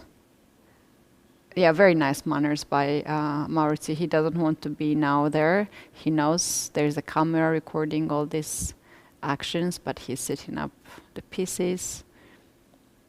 Look at Giga, he's a big boss. Look how he's sitting. Crazy. Can we have back, please, Katowice on the camera? Yeah, just not showing nerves, nothing at all. He just done his work. Yeah. Such a funny guy. Oh my goodness. Just a regular day in his office. This is how it Sure. looks like. like. He's come just on, walking out to there have again. like more than 1 hour, it's crazy. It's really crazy. Yeah. So he's having his result. He's now 3.5, right? That is right. Yeah, Okay. he made the draw versus. Smiling. Yes. Look at this. Yeah. He did it again. Oh, he's proud of that. Very nice. He always gives us a huge joy. He had actually higher rating. He lost some rating for last years. But yeah, I think he's like greatest talent that unfortunately we have not used it enough, from Georgia. In the meantime, first board, Queen b5 and c5 was played. Big congratulations to Ishikjan. Let's go with the camera there. I see Agim Shamsiu, arbiter, walking around, slowly getting prepared for time travel. Yeah. I believe that we are still far away, but in some games that might be the case. Already here, 20 minutes, 40 minutes, it's a bit. It's not that much for the players, It might look much, but when you have this kind of tough situations, we have already such a complication on the board. Black gave up the pawn, but tries to open up the queen side. Sometimes not enough time to have this 40 and 20 minutes. In fact, I was checking about Giga, and his peak rating is 2678 in Blitz. It's not low. It was back in 2018.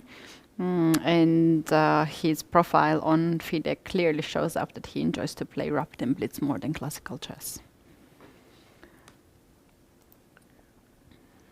Saxian Shant is doing a great job.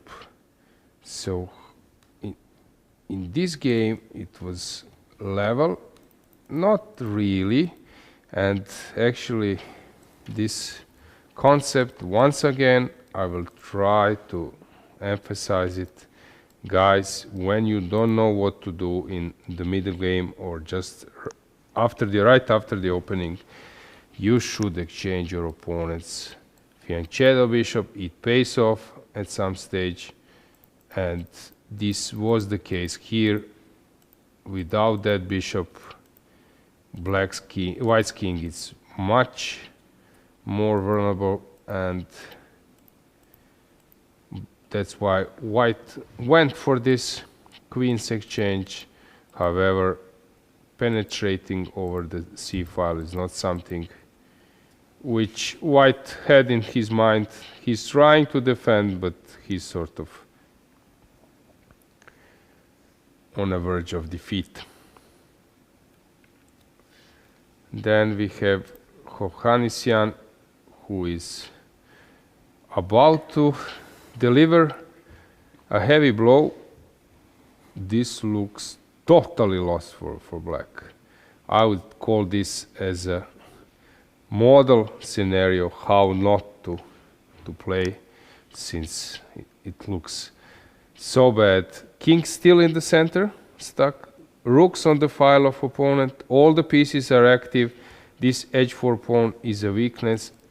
However, I can say this ex cathedra, but I was doing the same very often. I thought you were just describing my average game, and not to castle, not to have Somehow active you pieces. tend to play this style of being active, and then it just backfires, and here it's obvious what's going on.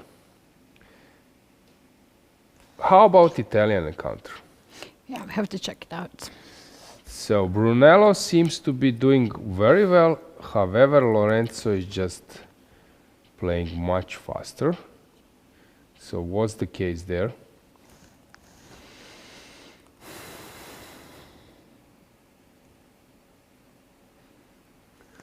It looks think it's a white bluff? is just better. I don't see anything wrong. Yeah, sometimes players tend to bluff, just pretend that they're comfortable playing fast. If they see it like only move that still holds the position. Biere. Okay, it's going back and forth, so maybe here it was not played ideally by Jonas Abbasov. That was stable. Anton, we haven't touched. Gurel seems to be better, so that's why Gokarkan is worried. So now I think that top games will still be out of this time trouble, so severe time trouble. I believe, Katie, that we should make a break. I agree. To get ready for the time pressure, we need to get ready for it. We go for a break. See us very soon.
coming back. This is round 4 at European Individual Chess Championship here in Katowice.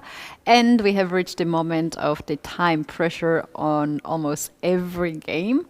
The board one is very tense, very important matchup. Let's take a look right away. Aloysia, let's see what updates we have. Yeah, so we were sort of on the right track in guessing how this game might develop.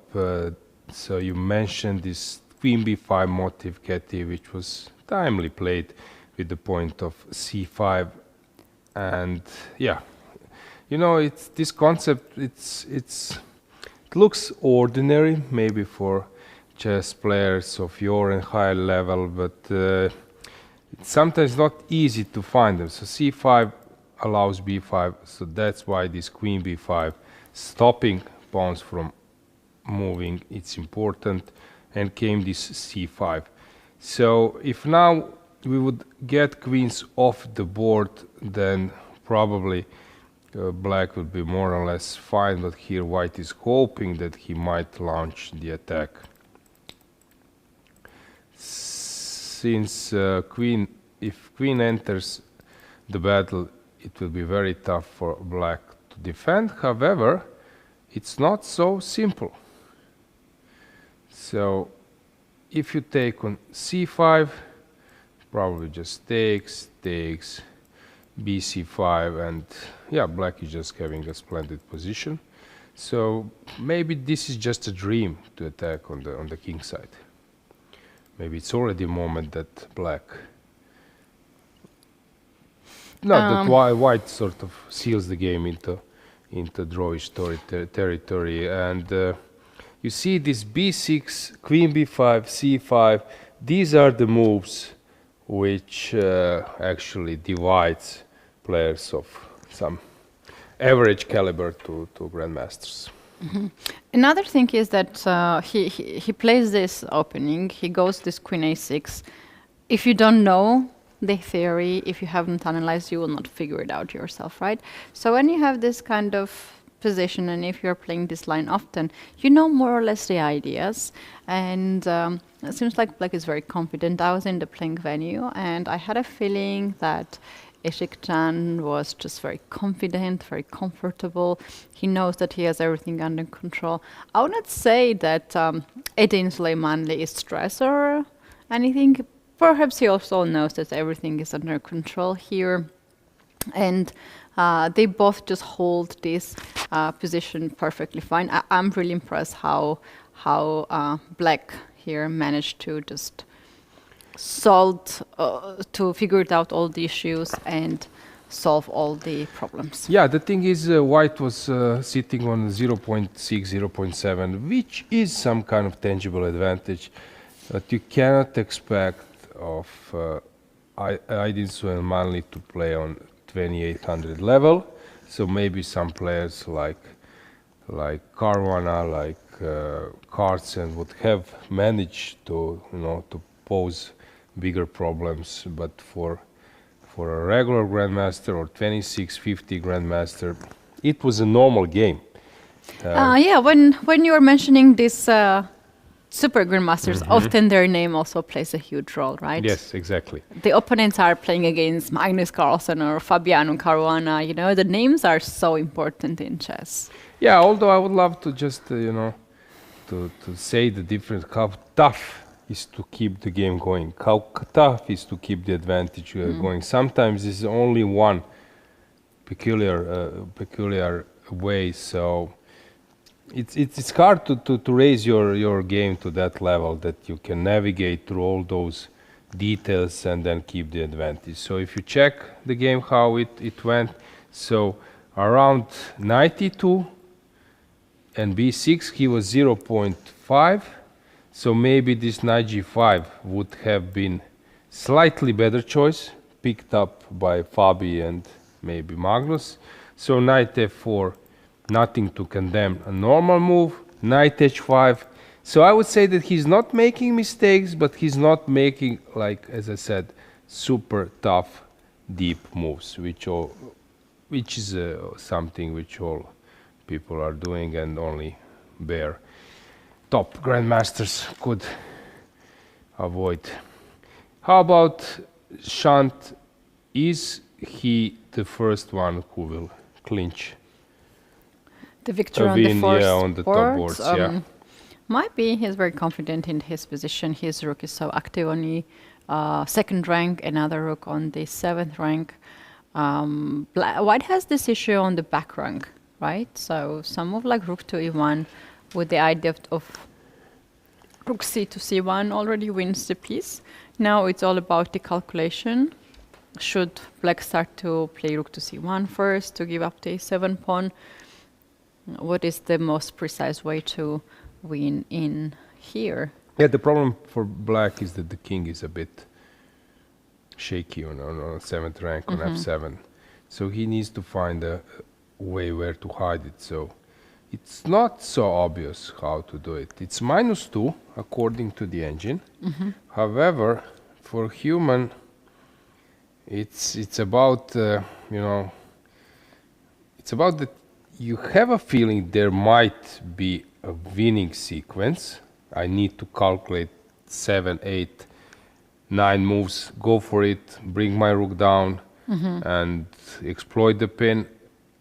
But maybe it's not the case. It's a case that engine says it's -2 due to lack of coordination and passive position. If it's -2 due to those reasons, that there is a, like I would say, like postponed winning sequence, then it's not so simple.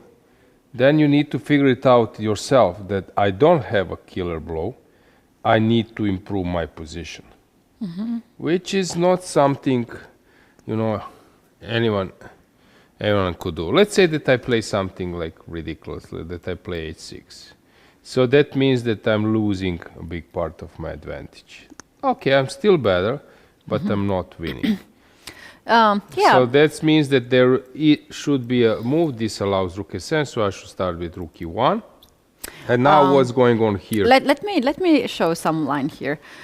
After rook to c1, this is actually inaccuracy because rook a7, and this is already just equal position. After king f6, white has e5, and in this case it is white's checkmating black's king. I was mentioning this, that king is a bit loose. So in this line, black has to play king to g8 or anything on the back rank, and now white can go either check or even rook to c4, just to trading the rooks, and ask some question. If you want to make a draw, this is the time to make a draw. So rook to c1 is not the correct move. Rook e1, you mentioned, it's a correct way to do it. After rook to e1 here. If king goes on g2, now we get rook to c2 with a check. This is the first thing, and this actually just changes the whole scenario here in this position. Takes king g8, and we cover check with the rook c4 just loses the bishop, and rook e8 covers bishop f8. So in this line after rook to e1, white should play rook to c4, offer the rook trade. Rook e7 to move the rook away. Black wants to play b5, very sneaky situation. So rook has to get back on b4. And in this position... okay, now I think that I can wait even. I don't see a threat. Let's say that I play now move. Okay, still I need to How about rook d1 to go after d3? Okay, rook a3. Some rook a1, a3. And a5 maybe. Shall we? Yeah, and then f takes c4. No, yeah. This is the way how he's kicking, and if you go somewhere now, b5 and then white wins. So, okay, let me try to assess how far and how hard it is to go for it. Okay, I believe the Shant. He made the move actually, and he played rook to c to e7. I kind of like this move too. It's a normal move. Yeah, it's keeps all the options possible. True. Bishop and king there, such a squeeze in the corner, so you can play rook to e1 next move. Okay, It's not a brilliant move, but I would say it's a good enough. Okay, Let's go to the third board. yeah, and let's check see it out what's how happening. Hanishan is finishing the game.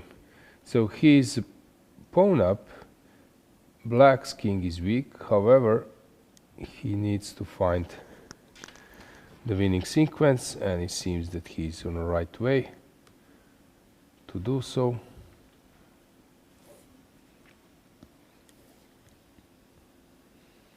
Yeah, Black's king seems to be checkmated already in the middle of the. Rook d4 Center. with the idea of rook h4, which is a good move.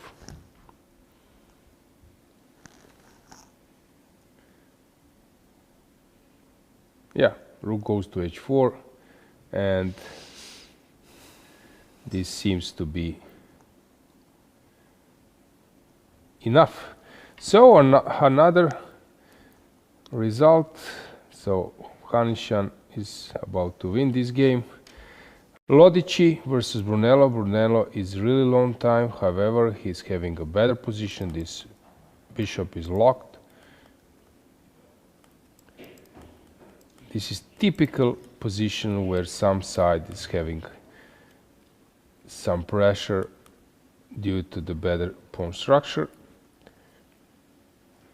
It looks close to equal, but it's not. Viere has been outplayed. Do you know maybe about Malek? I know that he was playing last year at the European Individual in Romania, doing very well, that he represents this young generation of Polish grandmasters. Yes, he has Wikipedia page, Jan Malek. Jan Malek is a Polish chess grandmaster, and that's it, only one sentence. Oh, Come on, okay. people from Poland, update his Wikipedia page. For sure, he has achieved a lot, and he's very young player as well. So let me check his 19 years progress. old, yeah. 19 years old. He's raising his rating. He's increasing his rating. A lot, he was, yeah. He was an IM, like maybe till last year. So this is actually his peak rating now. Yeah, but can you check in European Individual in Romania? He was doing there really well Last year? last year. If I'm not mistaken, maybe losing one game or something, but performing very well. I might have missed something. That's my feeling that that was the case there. Quite a good player. So he actually had really nice start last year. Lost to Stamatis, right? Yes. But then winning versus Chigaev, right? Yeah, he had some streak, very good streak. Draw versus Suleimani, winning versus Chigaev, making draw versus Biere, winning versus Nisipiano. But he collapsed in the end, In the right? last round, yeah. That's true. And he's actually... By the way, guys... He was a member of the Polish national team, as I remember. Yeah. By the way, guys, at the Prague Festival, B group, Jonas Biere, you can see him on the screen playing with the black pieces, was interviewed by Katie, and Katie, you asked him about his habit, a regular one, of taking a glance of his opponents. Yeah. And the answer was, which glance? Yeah, he said that he just recently have been told from his friend. He had no idea about that. And now as he has seen some of the videos, he realized that that's true. Yeah, if we could go closer and go to the full screen, you might catch... Okay, it's a bit far from this angle. We had yesterday with Dana Maya at that moment when he was looking at his opponent constantly. But he's not doing today. I think he likes to check it when he's winning. This is the scenario. Okay, I think so he's more checking. there was a story from Boris Becker when he was playing Pete Sampras that Boris said that, or who was said? No, No, it was Andre Agassi saying about Boris Becker that he could read his serve, since if he would go wide in a kick serve, his tongue will go on left, and if he's like heading to the T cross, his tongue will go on right.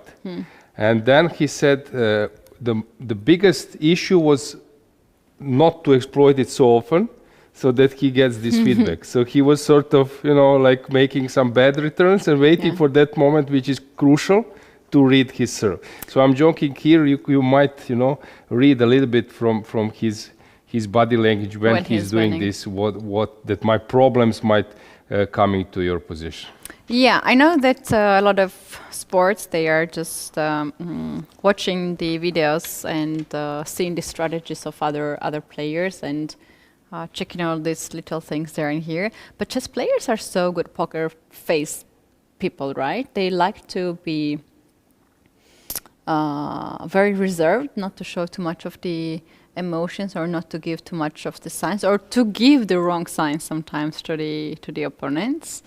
But yeah, talking about beer, I was looking at his game, and that was the thing that also popped up in my mind, that he was watching a lot. But today he's actually was struggling a little bit when I was in the venue.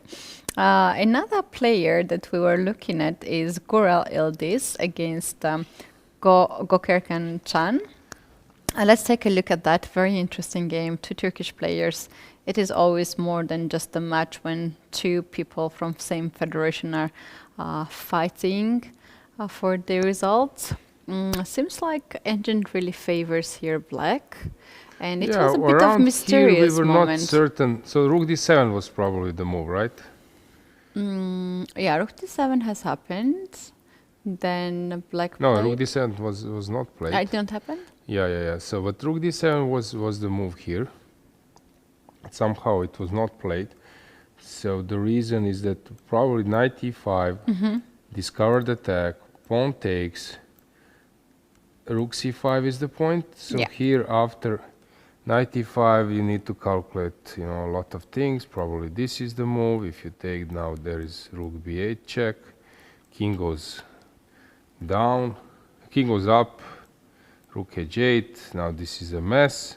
So he couldn't navigate through this stuff and then went for knight e4, hoping for this. Okay, there is a checkmating threat, hoping for this initiative. However, knight f6 was inaccuracy. Not yet, maybe, or Yeah, okay. it was an accuracy here. Instead of knight f6, he had this random move which I really don't understand that the engine is suggesting, but this is the only move to keep it equal, bishop to g4. Other moves are just worst here for white. Because white has to sacrifice in exchange, right? Okay, the point is that after bishop g4 and castle, I believe you just take on f5 or knight f6 first and take on f5.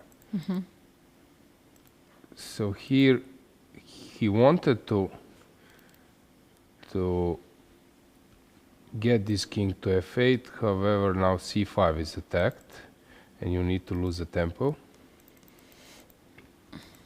And slowly by slowly he got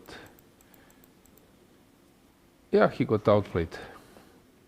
-2, Edis Gurel seems to be on the verge of winning. Yeah.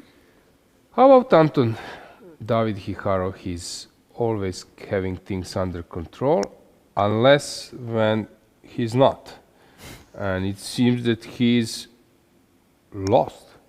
Really? Wow. Wait, what? Against Candidate Master? Okay, let's dive Let's in. go with the camera as well. So it's our board number 9. Give us info, what's going on. We see them. We can go even full screen, zoom a bit. Who is that person being rated 2200? Who is about to win versus Anton Hiharo David? This is the player who actually is beating 2500 players. We were looking at at Only him. 13 years old. Only from- 13 years old. First round, he beat Kempinski Robert from Poland, 25-27. Second round, he beat international master from Armenia, Artur Davtyan, 25-10. Now he is having big advantage against David Anton. I think I should Google this guy. Yeah. This is maybe a new prodigy. Okay, some people are becoming grandmasters being 13 years old, but never mind this result. So to win against those guys, it's a spectacle. So let's check how it happened. So it was Sicilian and everything was under control. However, bishop e6, strange move. He went for it.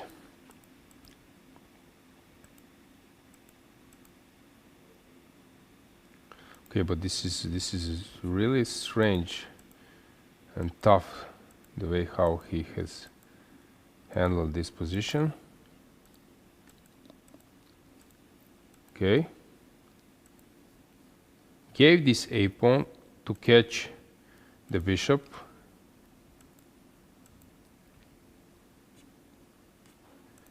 So e4. But this is something special, Katie. So you cannot go probably knight c8 immediately, because rook d5 wins. So I see this. And then something like queen c4 or whatever. So here, after e4, if I move my knight to h2,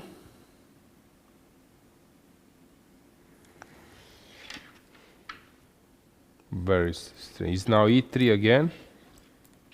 Maybe not. Bishop e5 is possible to play, but this is not the move.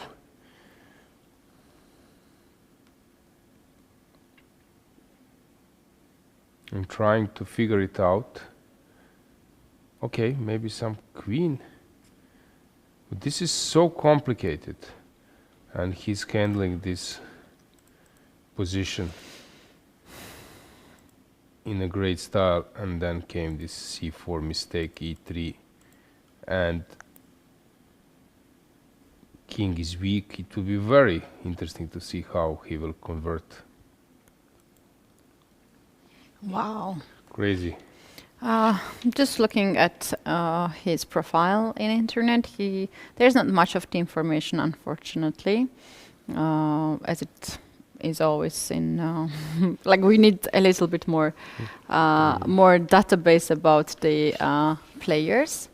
On his profile on Instagram, there is some information that in 2025 he was winning a lot of Blitz and Rapid games, and I was looking at his progress of his rating. So he was around it was around 1600 about 2 years ago, and then he had a huge jump. The same year he reached 2000, and then he went down all the way to 1900. 2025 in January he had 1900, and then within just few months he reached 2200 in the August. So wow, this is going crazy. But then he again loses. So as I'm looking at the profile, his recent tournament was in April. In April list, he has minus 23 rating points. In March, he had plus 62. Then in February, he is minus 35. So this is a player who has a lot of wins and a lot of losses. Wow. What's happening here? This is a name that actually got our attention yesterday as well. Anna Maya and we were looking at. Crazy. I'm deeply impressed by this sequence of the moves. Okay, when I'm like scanning the situation, jumping from one game to other, it's not so easy to grasp all the details. Maybe it's reachable, but it looks crazy impressive that 2200 level player is just winning versus grandmasters. Yeah, David Antoni is the rock, not too Yeah. easy to crack. Yeah. If you check David Anton's losses, I don't know, you Very won't few, find too many. Yeah. So what is our final verdict? Whose fault it is to have this current situation? Did David Anton made inaccuracy or? Yeah, he went for some tactic which it looked hidden. Now, yeah, his opponent is just making things looking so easy, Wow. crazy. And it seems that his opponent is excited.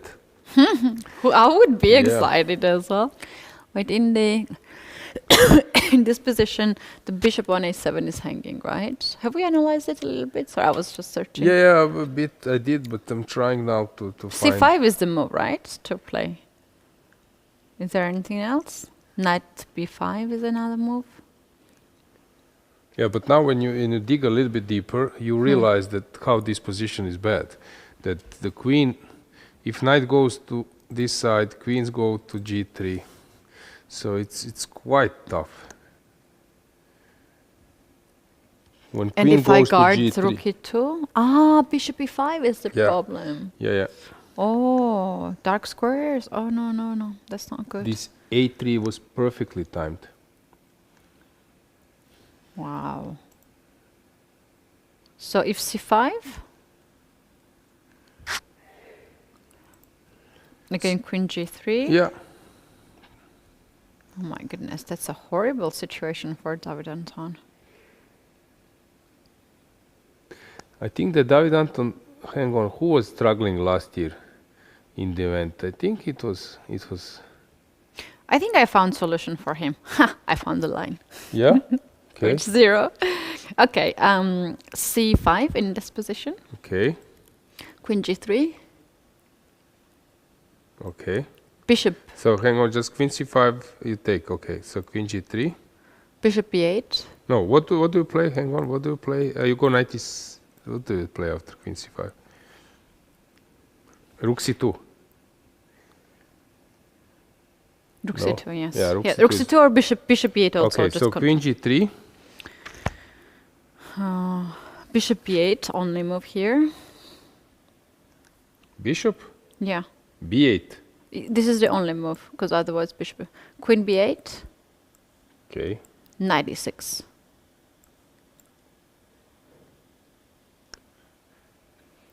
Cannot guess any move. This looks. This looks So really crazy. complicated. It looks to me that white will come up with something like more neutral, but what? Hang on. So rook a7 is a serious threat. Okay, c5 is something you want to do. c5 will be played. Yeah, c5 will be played. Oh, this guy is so nervous. So Right? if You feel that you have Queen winning g3, position, but cb6. no, bishop e5, yeah. It's a checkmate on h2. Yeah, no way to stop it. So bishop e8 is only move actually. But this is not an easy move. Let's stay here for a while. This looks crazy. That bishop. But b8. if he figures it out, Alois, it's a chance to equalize. I Actually. agree. Because somehow white will manage to capture also d5 pawn. It's quite complicated. I'm confident he will figure it out.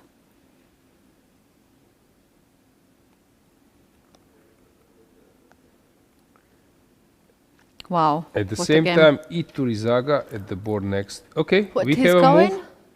Bishop b8 immediately. Immediately, okay. He That's did bishop interesting. b8. Bishop b8 is also with the same idea. But c5 was much stronger.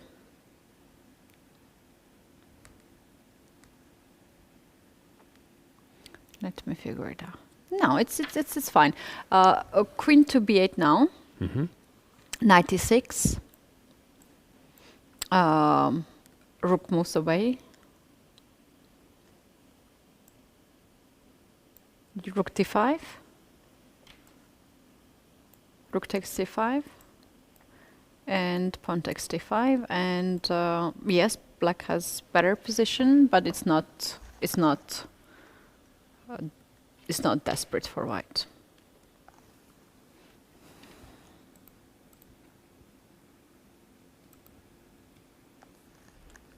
And we have queen b8 and knight a6. Yeah, he's having 3 pawns, but it's quite bad.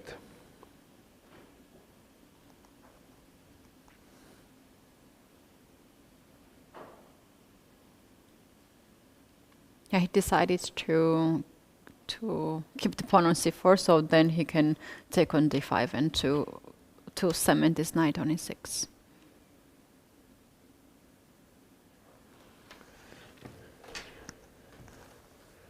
Wow, what a game!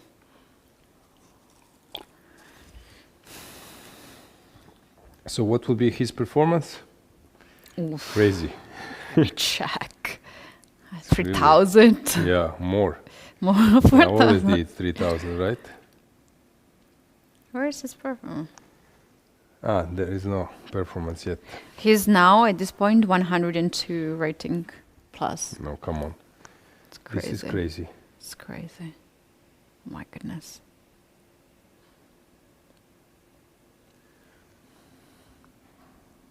Oh, have I mentioned? I mentioned only 2 games actually. He beat 2 international masters and 1 grandmaster so far. Yeah, but 2,500. Wow. 2 above 2,500, 1 2,450.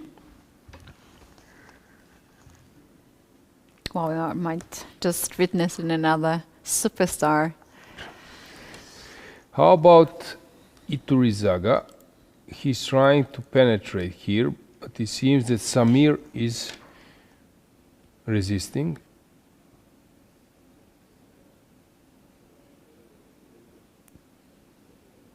They are repeating some moves.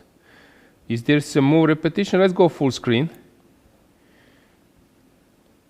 And if we can zoom a little bit that board. So white needs to decide, is he ready to repeat the moves or not?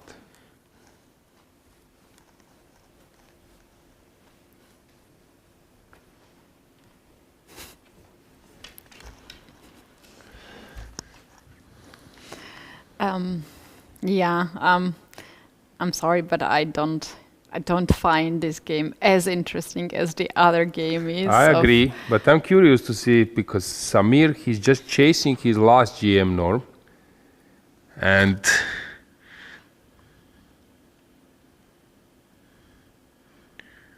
he seems to be bored. Yeah, I like his posture.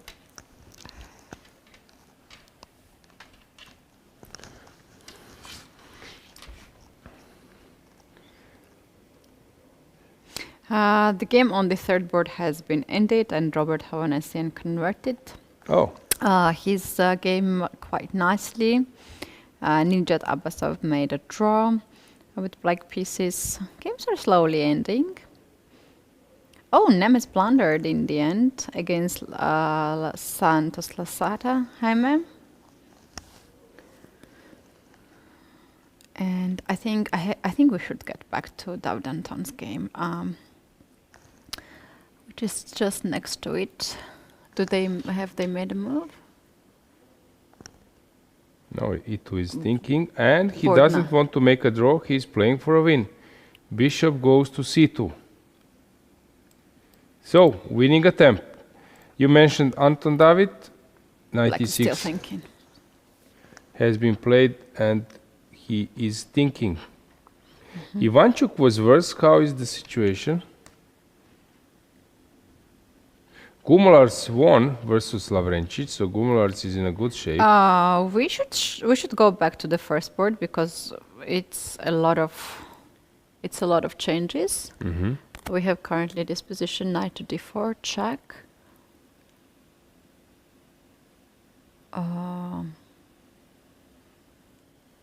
What's happening?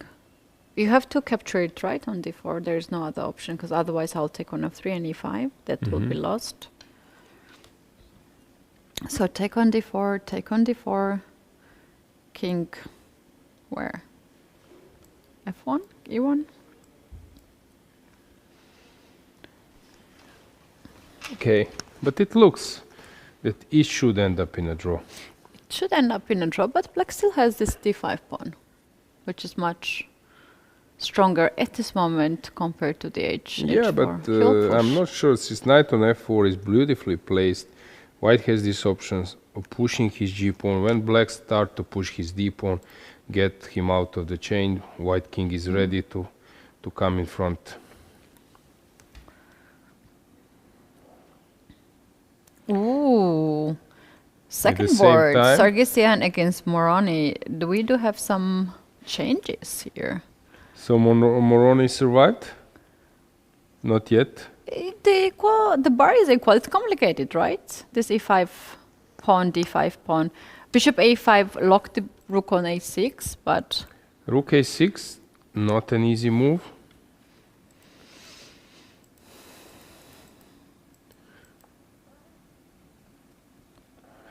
Very interesting. Here, even white can win at some point if something goes wrong. I agree with that. What did he play? He has to take the pawn on e5, otherwise these pawns are just rolling.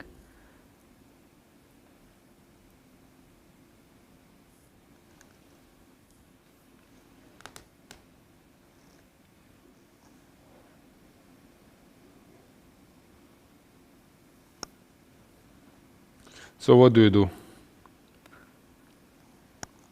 Take on e5? Yeah, I think the move has been already made, but we will receive it. Take on e5, d6?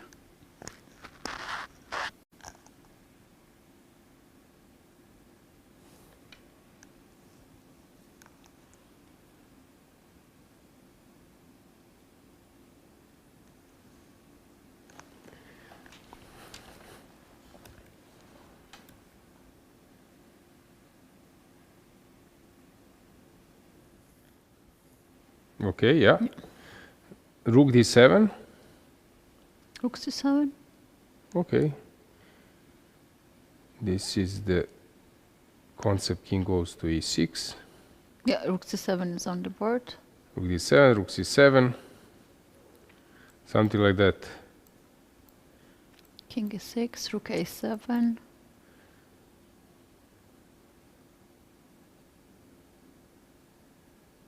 I don't like black's position anymore. Sorry, yeah, black's position. Yeah. Scary.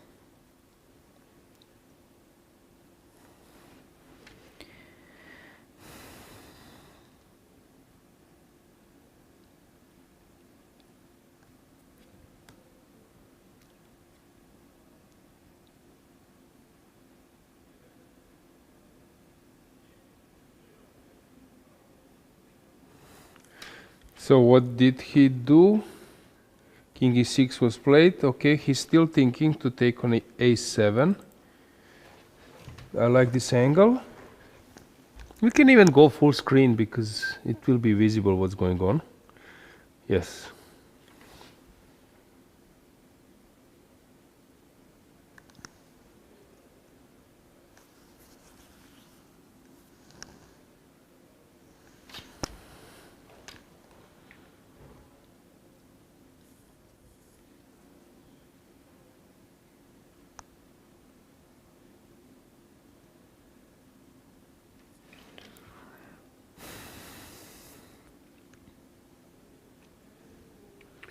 So he's thinking to take on a7 or not. But I don't see the way not to. Yeah, well, see, he has a lot of time now, 17 minutes for 6 moves, so he might take here. In the game of David and Ton, his opponent gave him a chance. Oh, really? So he might survive in this game. Instead of move the rook away, this is board 9. Instead of move the rook away, he played knight e6. Strange. Only rook e8 was the correct move there, Yeah, but according rook to the e8 engine. is not a tough move, so I'm shocked. True. Knight d6, knight takes f8 now. This is currently the position. And let's say after bishop to f8, white can simply take on d5, I assume. Ah, look at that. After here rook a7 is a threat. He wants to go rook a7. Yeah. Wow. So rook a7. This takes on a6. Sorry.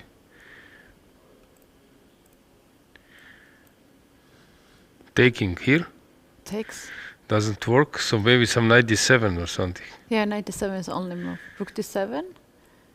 And then the queen, rook a7. Again. back. So to move the queen, maybe queen a4. And then to take on d5. Then to take on d5. This is probably the way to go.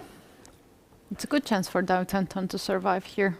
Two pieces versus rook, but white survive. Like this is not a best option.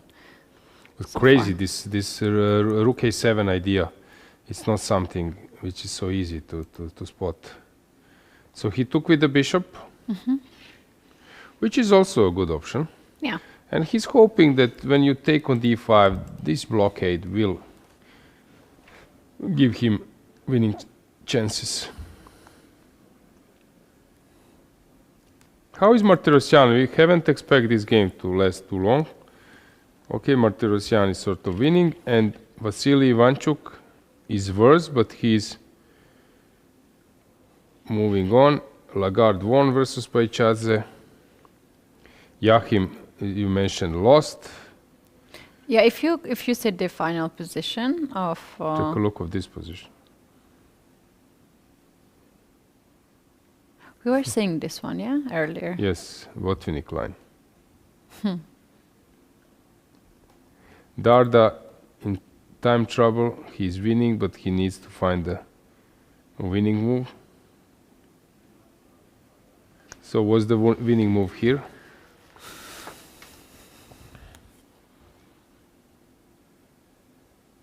Rook. Queen g6 or?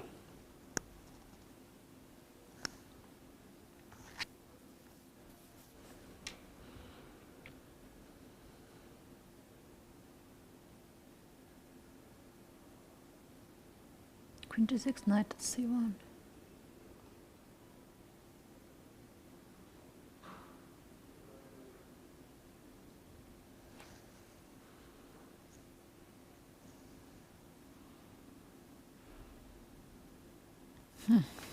Interesting.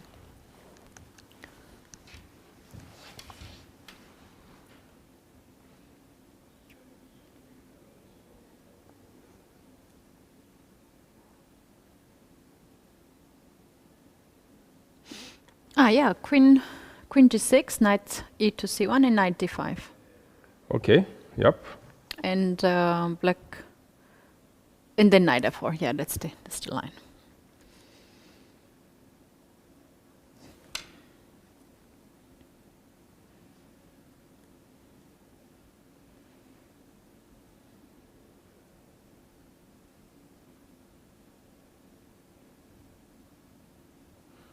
So Darda is doing great.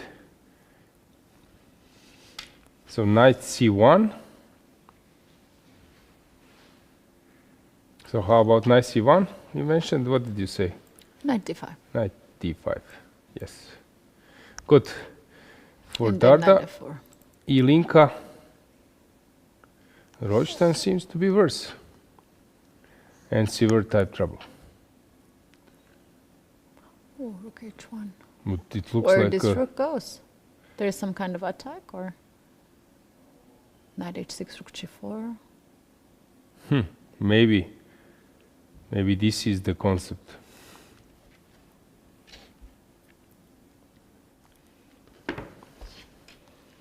Oof, time problem, Yeah. for both players. 4 minutes versus 6, and still 10 moves to play it.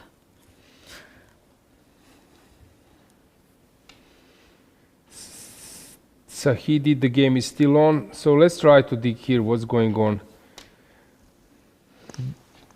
Material is equal. 2 bishops, a little bit stuck position. Probably the problem is for white that this knight on g4 is not on the right position.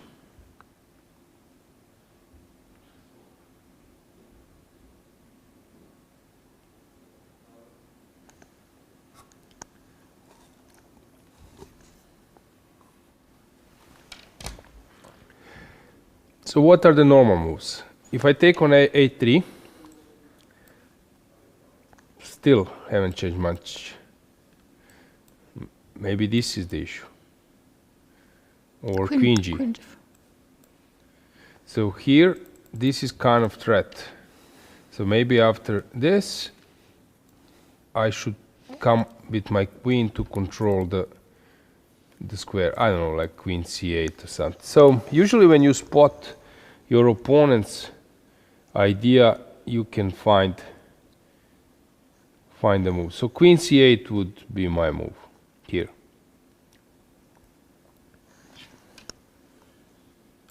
Yeah, looks decent. So queen c8 is about to happen, I believe, since it's like the most logical. Queen of c6 not doing anything great. All other option would be queen d7. But I have a feeling that queen c8 is more to the point. However, you never know what will player pick. Martirosyan winning, not much has changed there. No, Darda, he's doing really good job. yeah, Darda doing the same. Kurel also doing a great job. Maybe he will end the game very soon. How about Vasily? Is he holding? He is holding, yes. It's actually a equal position. It's not so bad for him. It is so impressive how many games he's playing per year against sometimes very young opponent, very strong opponents as well. Like this is quite impressive. The energy that he has. The game between Suleimanli and Ishik has ended in a draw on the first board. Rook Well, d7. they tied the score, but it was a very nice game, we have to admit, on the first board. Rook d7 is something. I don't like to lose this coordination. However, it might be the best move. So every heavy piece has a role. However, I'm stopping this queen g4 stuff indirectly. Would the rook be covered on the g7? I like this one.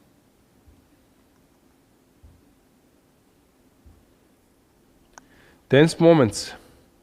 4 minutes. He goes bishop b4. Wait, is bishop b4 sometimes allows knight d4 moves and then e3? Maybe. So bishop b4 was played. Just to remind you, Maxim being European bronze medalist at the last European Individual Championship, Romania, 25. So bishops were exchanged.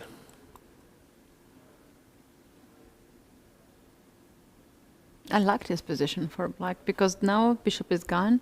The pawn can be pushed on c3.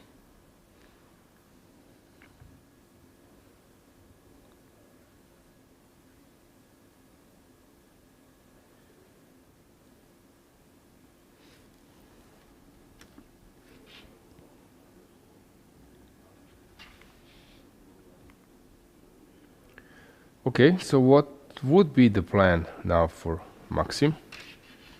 So how to keep the game alive? It's not so easy. So rooks are here getting ready to come to the g file, but this won't happen without the sack, f6, h6 most likely. So how do you move on? This knight, if it would be here on this side of the board, that would be a huge Just realized that so Success. many pieces are on the fourth board. yeah. Look, if there's one more piece on a4, queen a4 or something like that. So how do you transfer? Not so simple. Rook e7. Rook e2, e7. I like his focus. Look at him locked in on the Something board. is strange, if you ask me.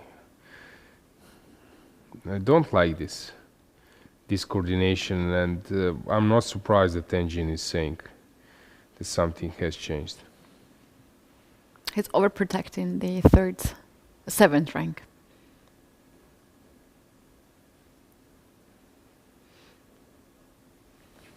Oh, can we do something like knight g6 and knight e5? Why not? Why not to give it a try? Rook e8, knight e5. The problem is this counter sacrifice. Ah. This is the issue. So we need to do something smarter. Okay, so if I take on d5, probably this just helps. So knight h6, why not? And then penetrate, Rook g7, rook g7. rook h4. Yes, exactly. No, No. we are missing something. So first, maybe if I take, you go. So maybe now it's the idea to, somehow do something on the other side. Is it? How about rook g6? Not an easy position for black. So we will get a really huge time trouble here. Will Maxim take on h6?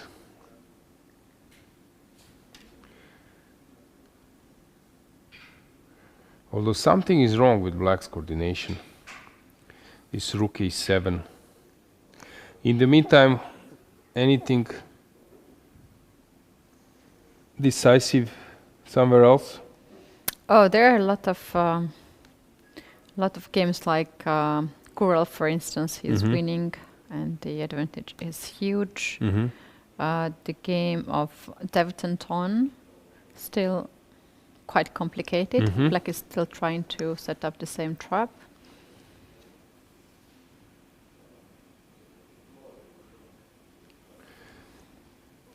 Maxim still hesitating to sacrifice or not. The question is now. In the meantime, we have a draw on the first board. So Ishikjan versus Aydin Suleimanli.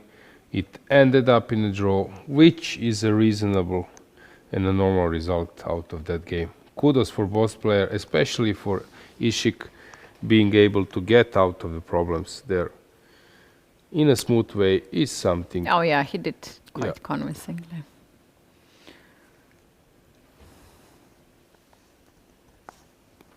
Maxim getting under 2 minutes. He's shaking his legs. He's not sure to sacrifice or not. Tense moment. How is in Italian encounter, Katie? Brunello versus Lodici. Who is outplaying whom? They have friendly equal position.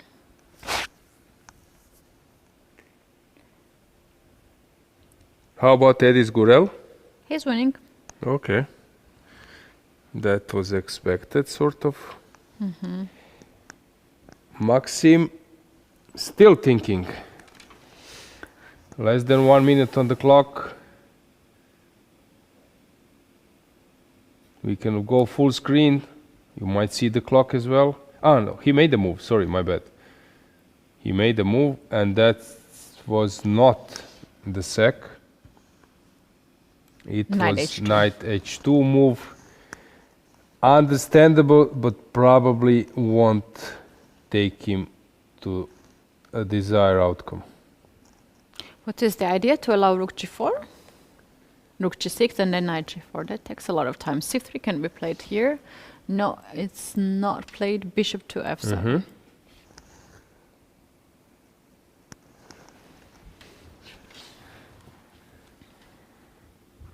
I like how black is Yeah. putting all the pieces on the 7th rank. Last 7 moves to be made. They have serious time pressure actually. 1 minute and 2 minutes on the clock, both of them.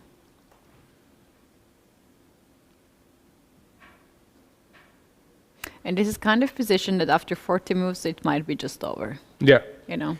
He needs to do something in the next 7, 8 moves. Yeah, and the time pressure just helps Maxim Rothstein. After time increments, it will be very good for black to just, you know, refresh a little bit mind and figure it out how to just convert the advantage. 1 minute 30 seconds. He has 3 cups of the water. Look at this. Collected it before the time pressure, probably.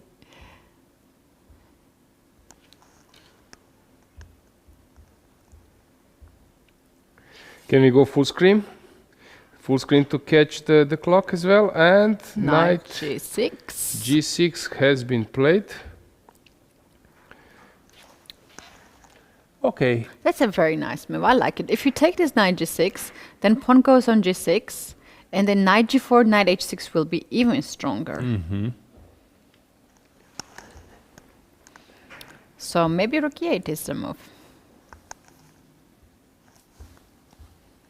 Yeah, he Yes, goes for and that. he's doing it. Yeah, we're getting this perfect angle with the clock. Oh, this is We are- so yeah. good. Feels like just to be next Yes. next to Yes, this exactly. board, and we have 30 VIP seconds. seats.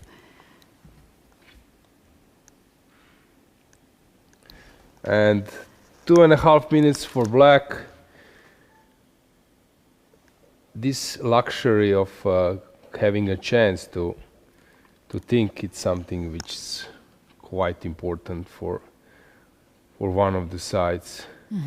So here, I love, as you mentioned, I love this setup of 2 rooks, queen on the c6 square, bishop on f7. Only problem is that you might run on some fork, nasty fork of your opponent. So that's the case. And white has to figure it out something in the next 6 moves. Other than it, if black gets extra time on the clock, he will figure it out how to convert it, because it is an advantage here for black.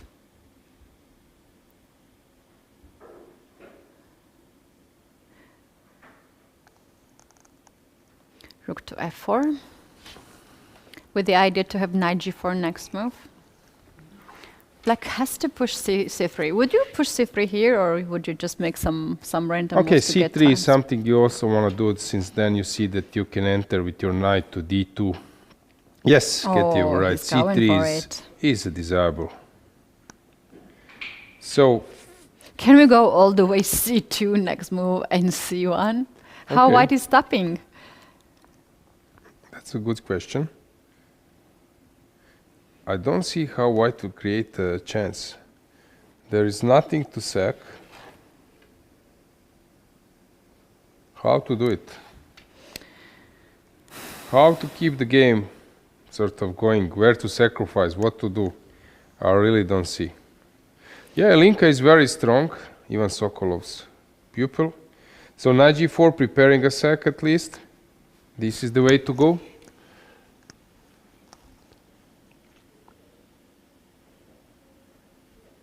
There's actually a way to complicate the things here, yeah?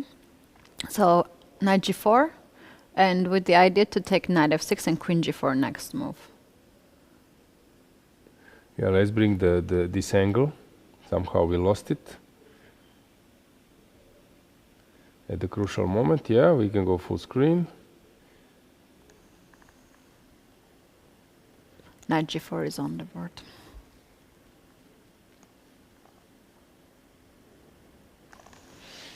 Wow.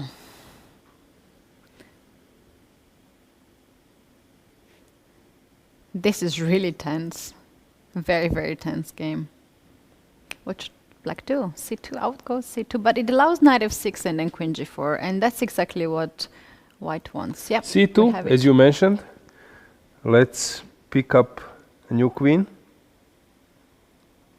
Oh, there's a queen next to the board.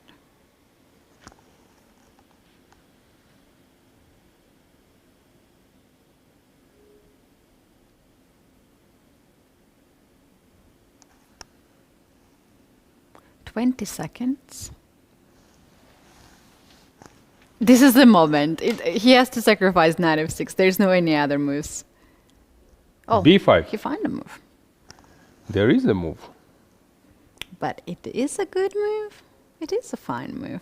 Yeah, it's a move just to postpone the problem solving.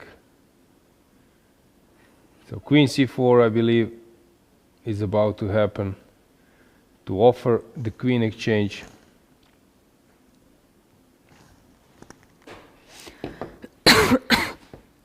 Queen c4, queen c8 also a possibility. Queen c4 is more straightforward, offering queen trade, as you mentioned, and after knight f6 and queen g4.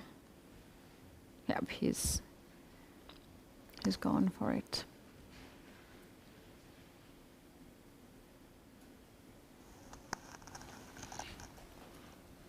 Yeah, we have it. We have it on the board, knight to f6. Okay. Black takes it right away, not the other option. This is move 37. 3 more moves. What do you think, what will happen? I still think that black. Can hold it, yeah. Yeah, but it's unpleasant. I see Vasily Ivanchuk's hand Yes. in the camera's angle. Queen g4 is on the board. Yes. Bishop e6 or queen e6, those are 2 moves. Queen e6, I believe. Because other moves are not so I think good. that he will go for queen e6. Queen e6. However, it's not so simple. Although, you know, I would say this Oh my goodness. savings you have on the queen side, which helps you to sack part of the material since c1 is coming. And Well, always if getting it's a rook. blitz game, it's everyone's game because you get only 2 seconds increment, Exactly. and 30 seconds is enough time to find Exactly. to survive Exactly. next move. And He goes not queen many e6. move. Queen e6 as expected. And now I believe that Maxim will regret that he hadn't sacrificed it. Earlier. Yeah.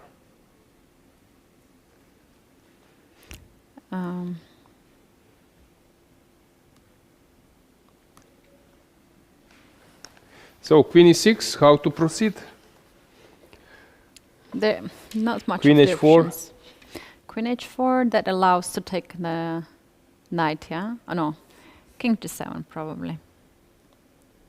Queen h4 will be played, at least from my point of view. It looks like a normal way to proceed.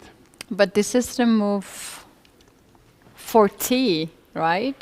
This is the move 4t. Oh no, it didn't work out well for Maxim.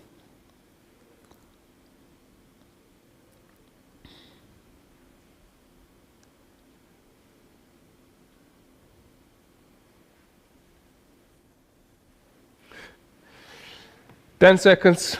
Nine, Nine. 8, and knight 95. e5. He allows the queen trade and hoping that knight g4 creates a threat on f6. That's not a bad move. No, rook g4 maybe, Katie. Rook g4? And then takes on d7. Uh-huh. This was his concept, and it would be fine for a draw. So let's bring the board. So let me show you. So what was the concept? Knight e5, queen g4, check. And now king h8 after knight d7, bishop e6.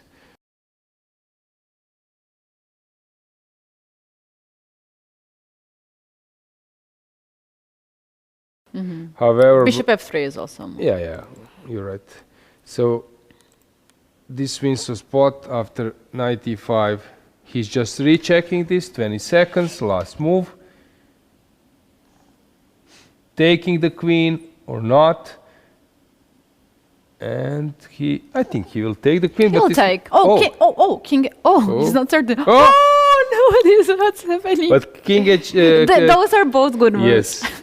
Okay, do we have anything else? I think it's over regarding Wow. time trouble. Let's outzoom. Let's go back to our main games. So we have Sargsyan, who is about to make a draw on board number 2. It seems that Moroni has survived. Big kudos to Luca being able to save that game. And now it's just a draw, most likely. So big kudos for him. Yeah.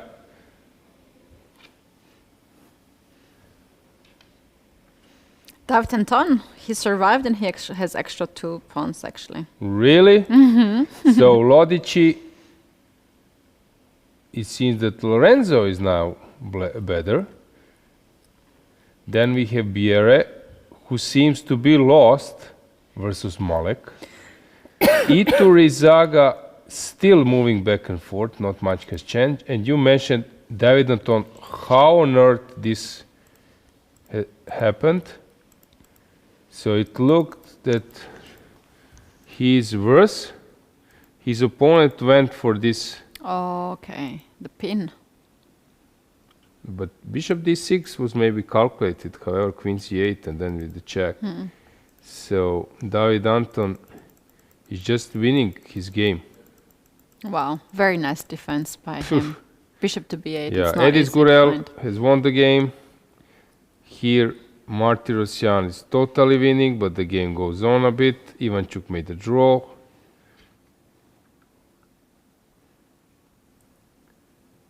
Muradli lost that position. Oh, How on earth? Yup. time pressure, yeah. Okay. Queen c5. Oh no, the queen got stuck. Wow. He lost it in few moves. Tarda won. Pansulaya Samonenko draw. Yufa draw. Gumularts has won the game in a style. Yeah, Oh wow. very nice. Oh wow. So Knight c4, black was beautiful. counting on this counter attack with checkmate if knight goes somewhere, but here knight c4, And queen g5 I believe, but there is an even better move. queen f5, king g5. Yeah, King that's to also seven, so- good, and then queen.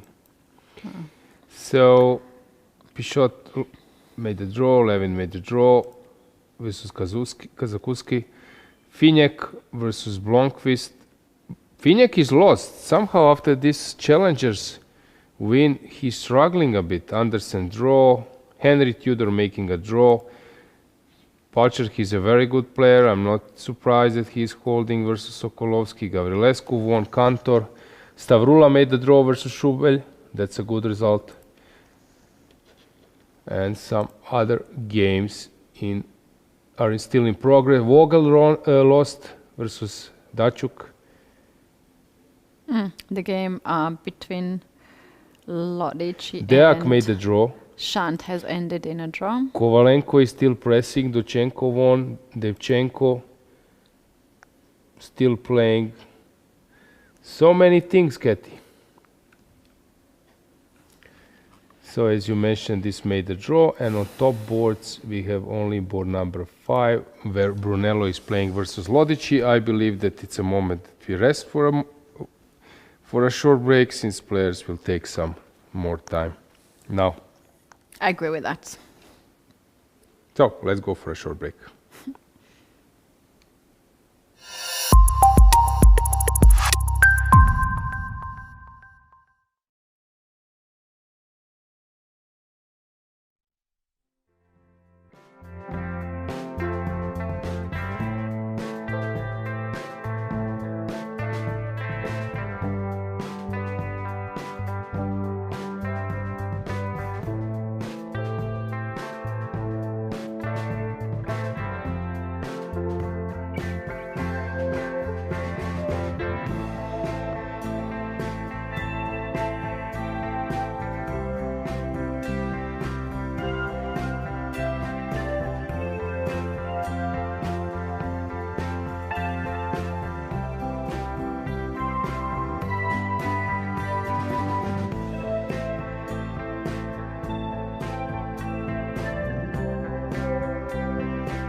coming back. This is the round 4 at European Individual Chess Championship 2026 in Katowice, Poland. We are Katie and Aloysia in the studio, and this is our final segment of the day as the games have been finished, and we do have few games in progress on the top boards. In fact, we do have 2 draws on the first and second board. Then on the third board, Hovhanessian Robert managed to win his game, and board 4 was one of the first game that ended in a draw. 2 players agreed in this case, and we do have board 5 and 6 in progress, and we will try to dive on those 2 boards. Yeah, draw is now not so uncommon result. Games are leveled, many grandmaster encounters already. However, we do have some decisive games, and the games which might get decisive very soon. So let's check how is this Brunello Lodici encounter. Katia, engine is saying that our bar is saying that it's sort of dead draw. However, for me it looks very lively, and I would not say that here we will see a draw. What's your feeling? I agree with that. I see that this knight on d5 is perfectly placed, and the pawn on c4, in fact, is actually extra. An extra pawn, x-rays as well, right? Black has some issues on the dark square, so this is game on. Yeah. If we would move queens off the board, then conclusion would be more towards the draw. However, as I said, it doesn't look like a dead draw. Lodici has to now solve the issue of the pawn on e5, which is hanging, and obviously he doesn't want to lose this pawn because then the king will be exposed. So here, how about queen to b2 or queen to b1 even? This is a fancy move. This is a fancy move. I agree. So that's why he's thinking, huh? Can we see that on the board, what's happening? After queen to b1, is white forced to take this? There's queen c3. Yeah, queen c3, queen a5, something like that. But anyway, takes on e1. Yeah, as you say, this is a fancy move. Beautiful. And we like fancy. Yeah, we fancy. Rook to rook to b1, takes, and we might have this endgame. And that's why is a draw. So black can sort of force it.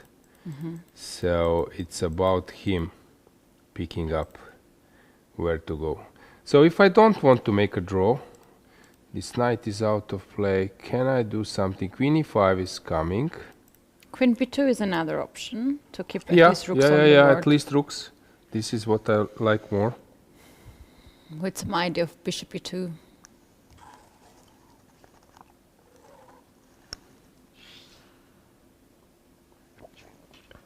So shall I take? Is this a blasphemy, or should I come Maybe to queen a6? Yeah. But let's say that I take. How bad is this? Maybe it's not so bad. Maybe white is just on the worst side of a draw.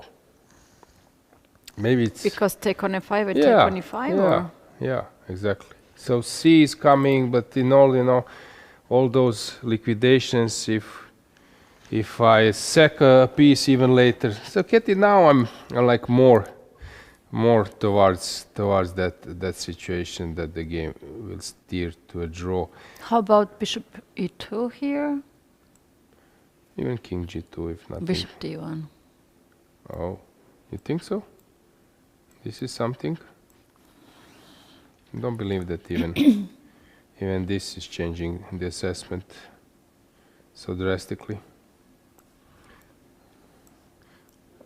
Yeah, everywhere is a draw suddenly. Nice try, but not more than a draw.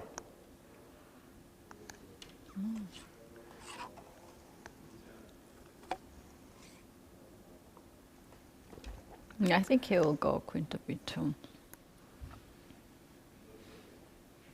Still have some chances there. Queen b1 destroys everything right away. Okay. So, Katie, how about Jonas Bjerre? He was worse for much of the game. He's pawn down.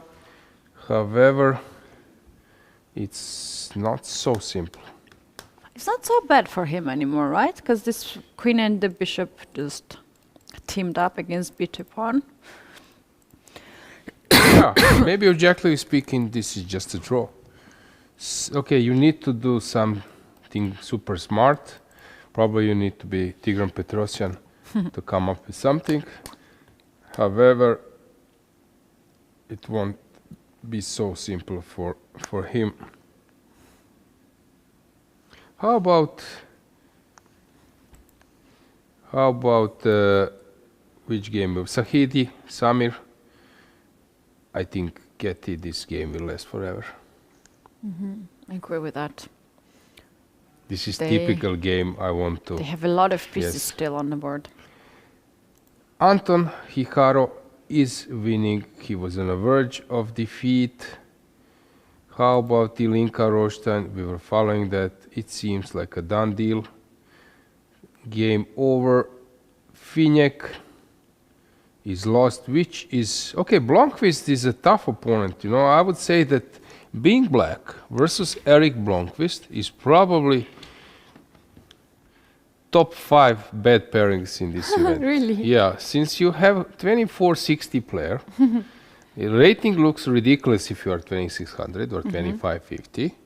This is, I'm speaking, you know, from my point of view when I was 2550 plus and 26 almost.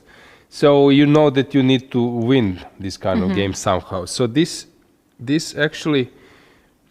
rating invites you to play for a win, similar like Kovalenko did in the first round. Is in this the a second player round. like Kiga Hoparadze, like who has lower rating but plays much better? Yeah, but with Eric is the different problem. With Giga, I think it's a point that you need to come to the game.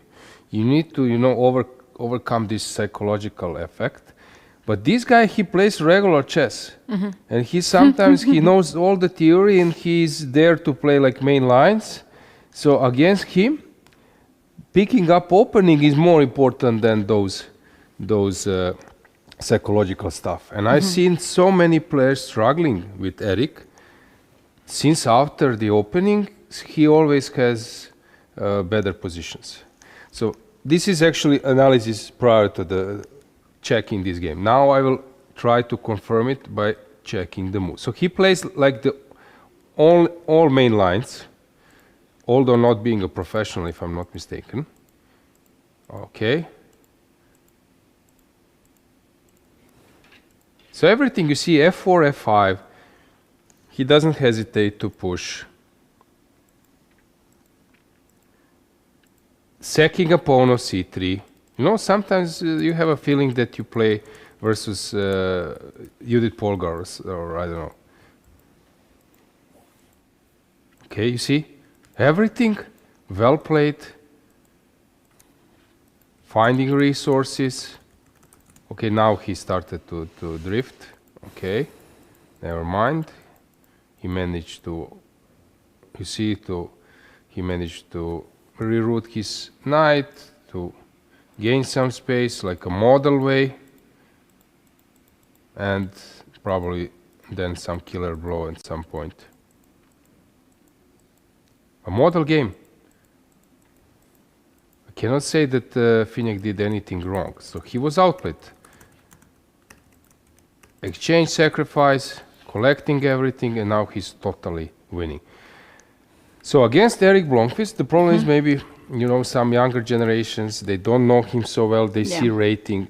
I think here responsibility of second, of coach, and it's very important. If you enter this game not in the right, I would say, strategy, you might end up totally lost like Finek did. This is, now I would say, like, if I need to evaluate Eric's play, it was 2600.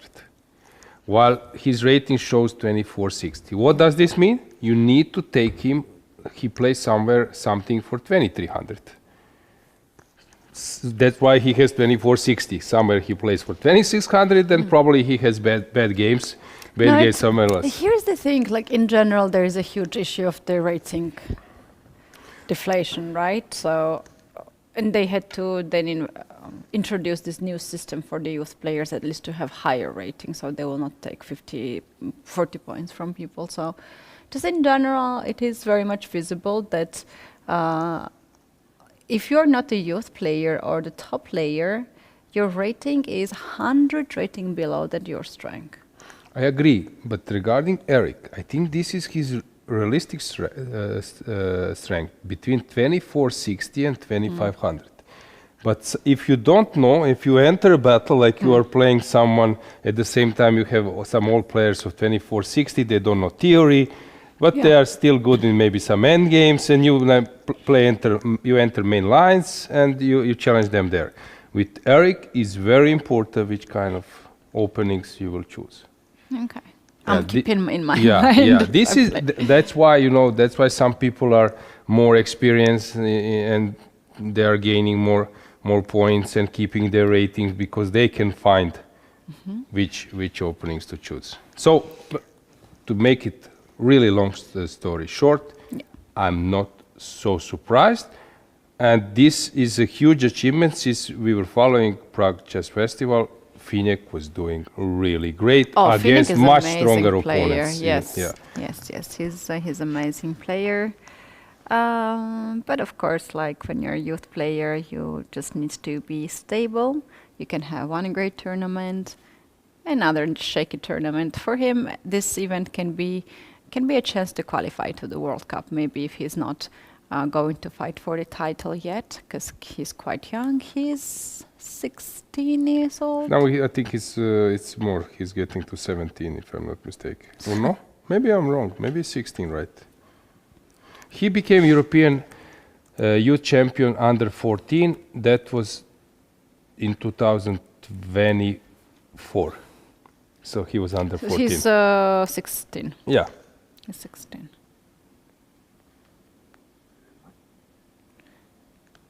I think this is a very important experience for him that he will learn out of it.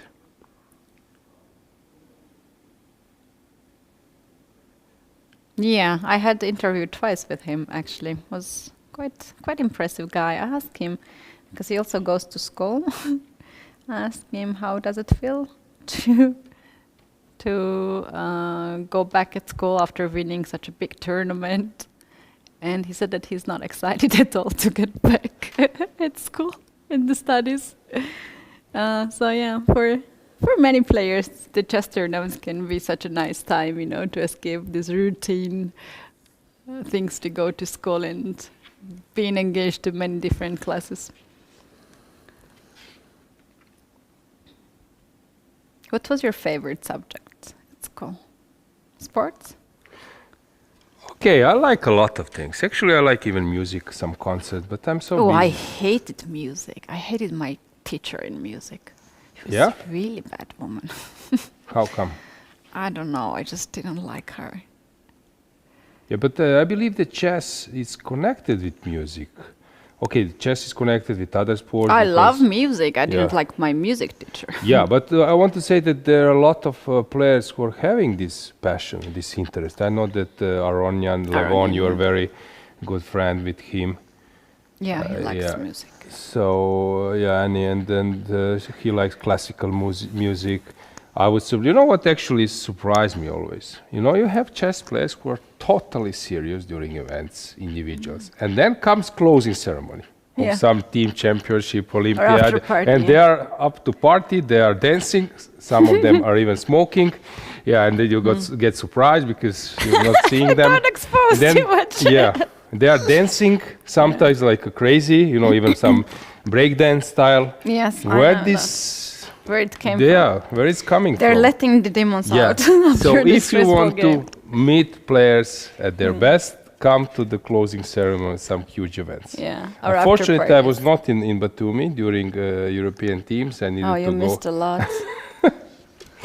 Okay. I was traumatized 2 days in a row. It was too bad. Okay. It's too bad. Wait, is that a fork? Okay.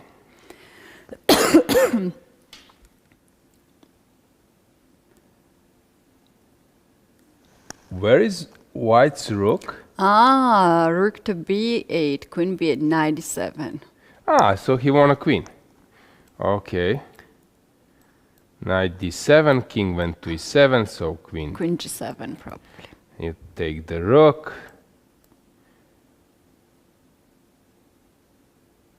Okay. Still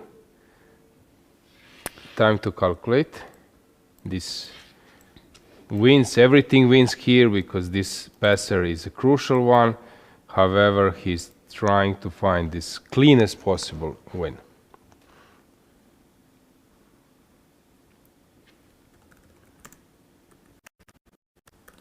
Okay, final moments, but let's wait for them. Talking about music, once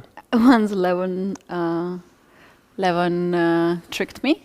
Okay. Okay, he likes to troll people, so I was also his victim. So I was with Annie and we were just talking, chatting, and I was like, Annie, I can hear Georgian music. We're in India. And she's like, no, it's Indian music. And I was like, no, I know it's Georgian music. And she's like, no, you're just tired. And I'm like, I swear it's Georgian music. And I was starting to get really crazy. I was like, I can't recognize it. And then I saw from distance Levon, he puts on speakers. He liked to sometimes stroll with speakers, the music, Georgian music for me. Really? Yes. And it's like it was his favorite Georgian music. But I was very close to go crazy because I had no idea where this music came from. Some random Georgian music, like just something strange. King d6. Yeah, we have this as position. expected.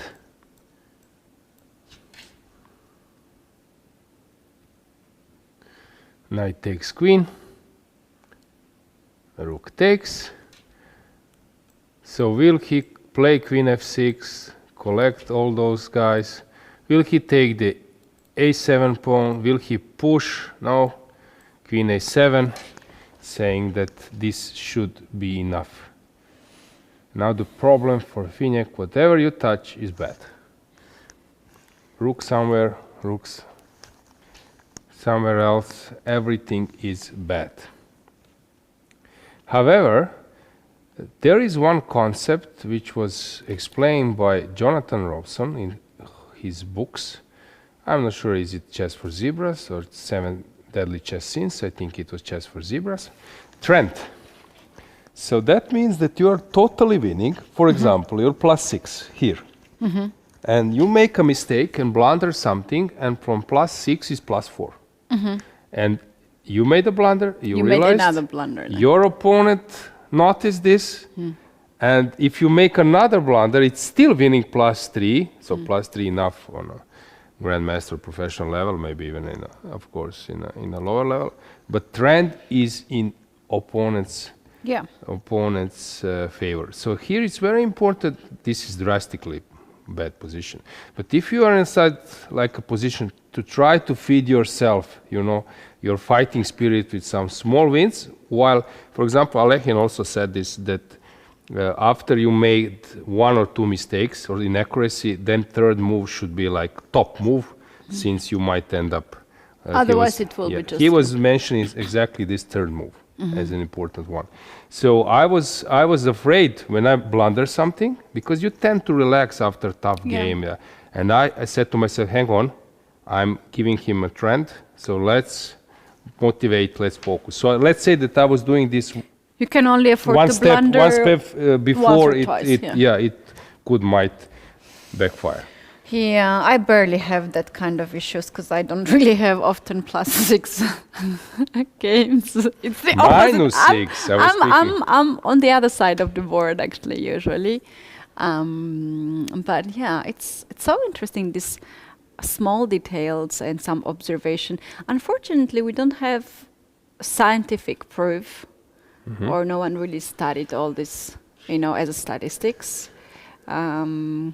Would be very, very interesting. Maybe in the future it will be somewhere there to improve the chess more and players to focus on the other parts of the game as well. But I love these little small details. Yeah, how true. it can This helped change. me a lot, in my career, since I believe that chess is about knowledge, plus motivation, plus energy, Luck.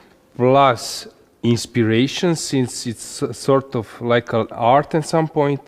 If you are not there to perform it, you're not happy with the way how things are going, your chess will suffer. So I believe that it's same like artists who cannot, paint anything, or some writer who cannot write anything if you're not in that mood. So I think that mood, really affects exactly. chess life. I would add on this list also luck. Every good player needs to have bit or more big luck in once in a while. I Like agree, this but is luck so should be important. provoked, that it comes to Yeah. you, not to your opponent. Yeah. Come You to have me, to. please. You have to try to. Yes. Yeah.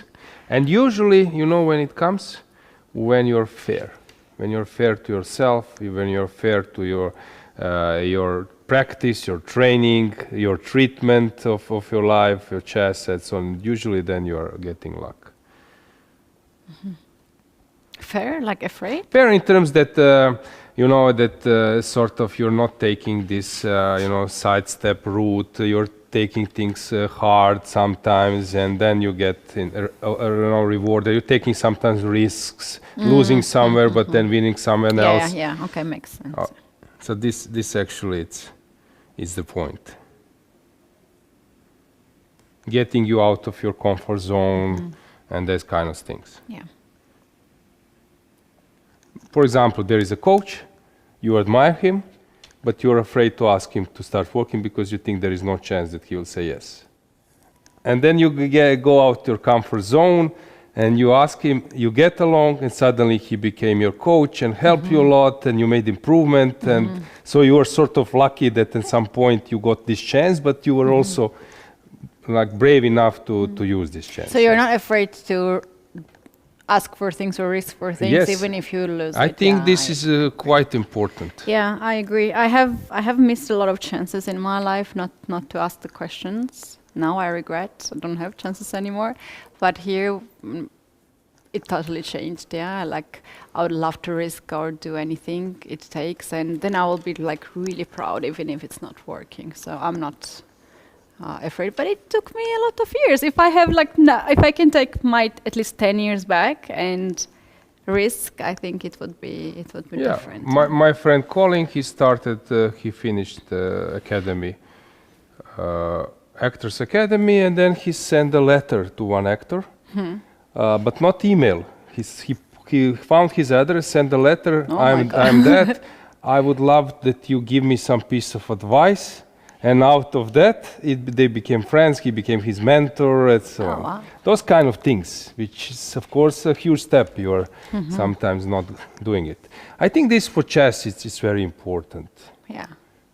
But yeah, it's good to balance. Sometimes some things can look really nasty, and I agree. to cross the comfort zone. I agree. Yeah. But I agree. yeah, I'm sure that was nicely done if someone was inspired by that.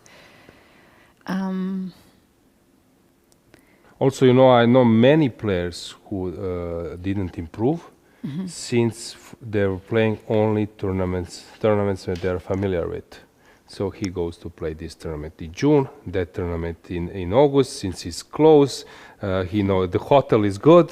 He's playing all the time same opponents and stuff. So, this is also a thing. While, I don't know, going to US takes some time, organization, you are not sure, and so on. So Yeah, Finek, great player, by the way. Amazing I'm not worried. player. We're gonna see him in many events, and we're gonna commentate his amazing performances, which we did in Prague. It was quite impressive how he took the lead in the middle of the tournament and then finished in a victory. And this can be his road to learn more and experience more. But yeah, once again, this tournament gives such a big opportunities for everyone. You might win the title, you might gain some rating, you might qualify to the World Cup. So, and sometimes it's also fine to have a bad tournament because this actually motivates a lot of people to train more. But it also helps you. I remember this Alireza Firouzja tournament, European teams, that when he won, I was commentating this event. He took the best board medal, 8 out of 9 on first board, but he managed to win versus Erdos, if I'm not mistaken, maybe even versus Ragosh with the Rager with the black pieces. So, like, being able to win against those guys who are sort of theoretically prepared, they can hold, they can equalize, they can liquidate. It's some like next step of your level of. So I think for Finek, when he would be able to, out of 5 games, to win 3 versus Eric and made 2 draws, this will be a clear sign of him getting to another level. And by the way, if someone is ready to check, I would say that there are many scalps in Eric's career, being him white. Okay, so Jonas Bjerre is trying to save the game. At the same time, Lodici versus Brunello, it seems that we will have a draw, although black is on better side of a draw. And Jonas versus Malek, is this some small improvement for white, Katie? At least it looks Knight is on visually, F5, yeah. That is on F5, so it's better. I was just wondering. Okay, Queen B7 is not possible, is it? Yeah. Queen B7 is not possible, but it was played, and it was followed by played. H5.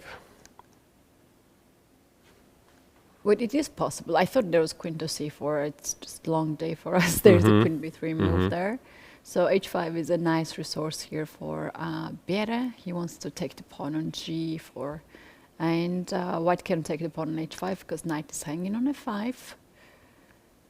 And there is no checkmate.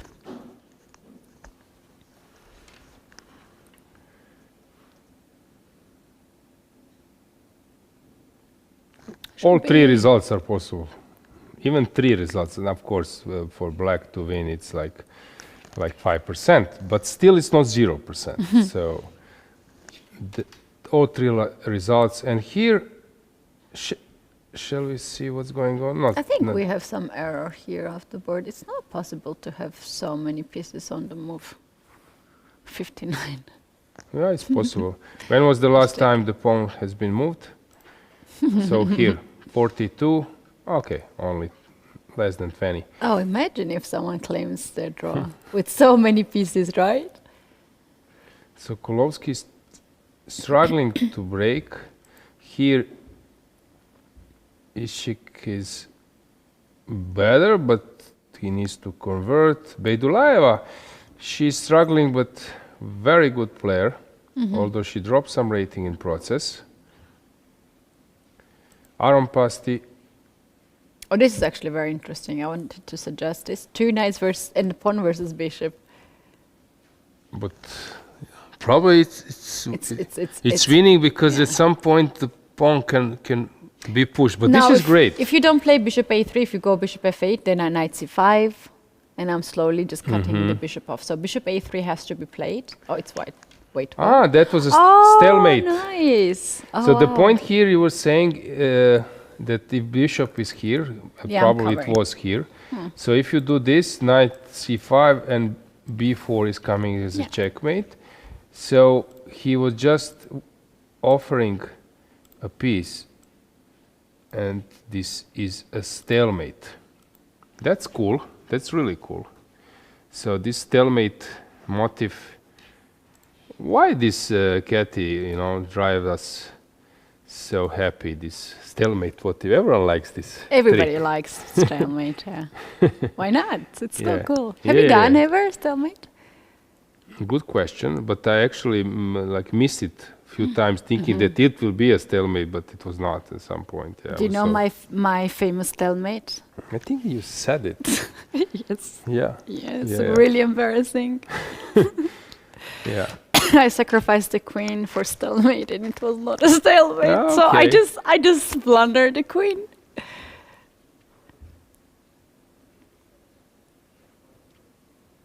But for example, there was a European Women Championship in Monaco, Monte Carlo, and black was Ekaterina Atalik versus, I don't know, maybe 23 something, and she had this queen's endgame. winning, but she forgot about stalemate. Yeah, so it's Yeah, possible. it's possible. Yeah, it's possible. So what's going on here? Knight, sorry, knight Knight c6, C5, knight alright. c5. Yeah. Okay, knight c5 probably, right? Then starting. Wait, we're blundering the. Sorry. knight? Actually, not. Really? Yeah. Oh, this is just a brilliant move.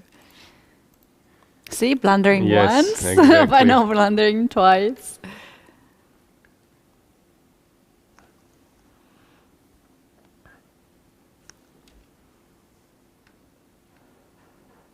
Deak made a draw, so this is not. How about Kovalenko?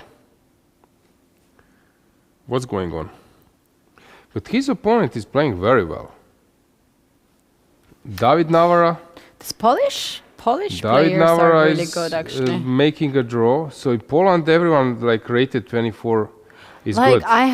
I have donated 100 rating points in Blitz and Rapid. I didn't in know Poland. that you have foundation. At this point, I should already have a passport because, like, come on.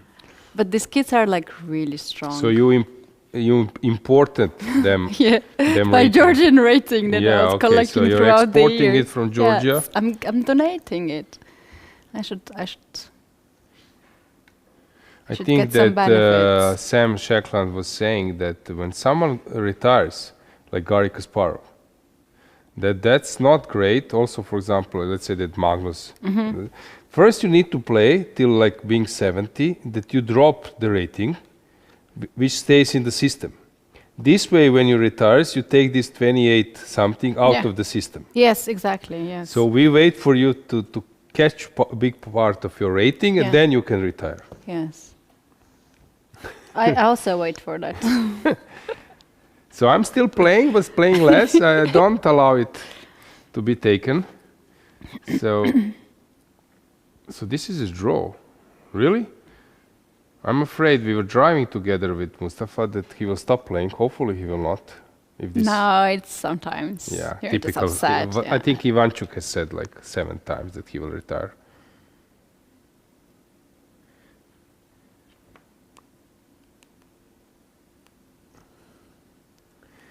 Yeah, retirement is questionable.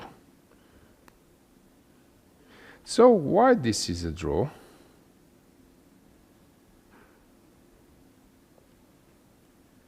Hard to say.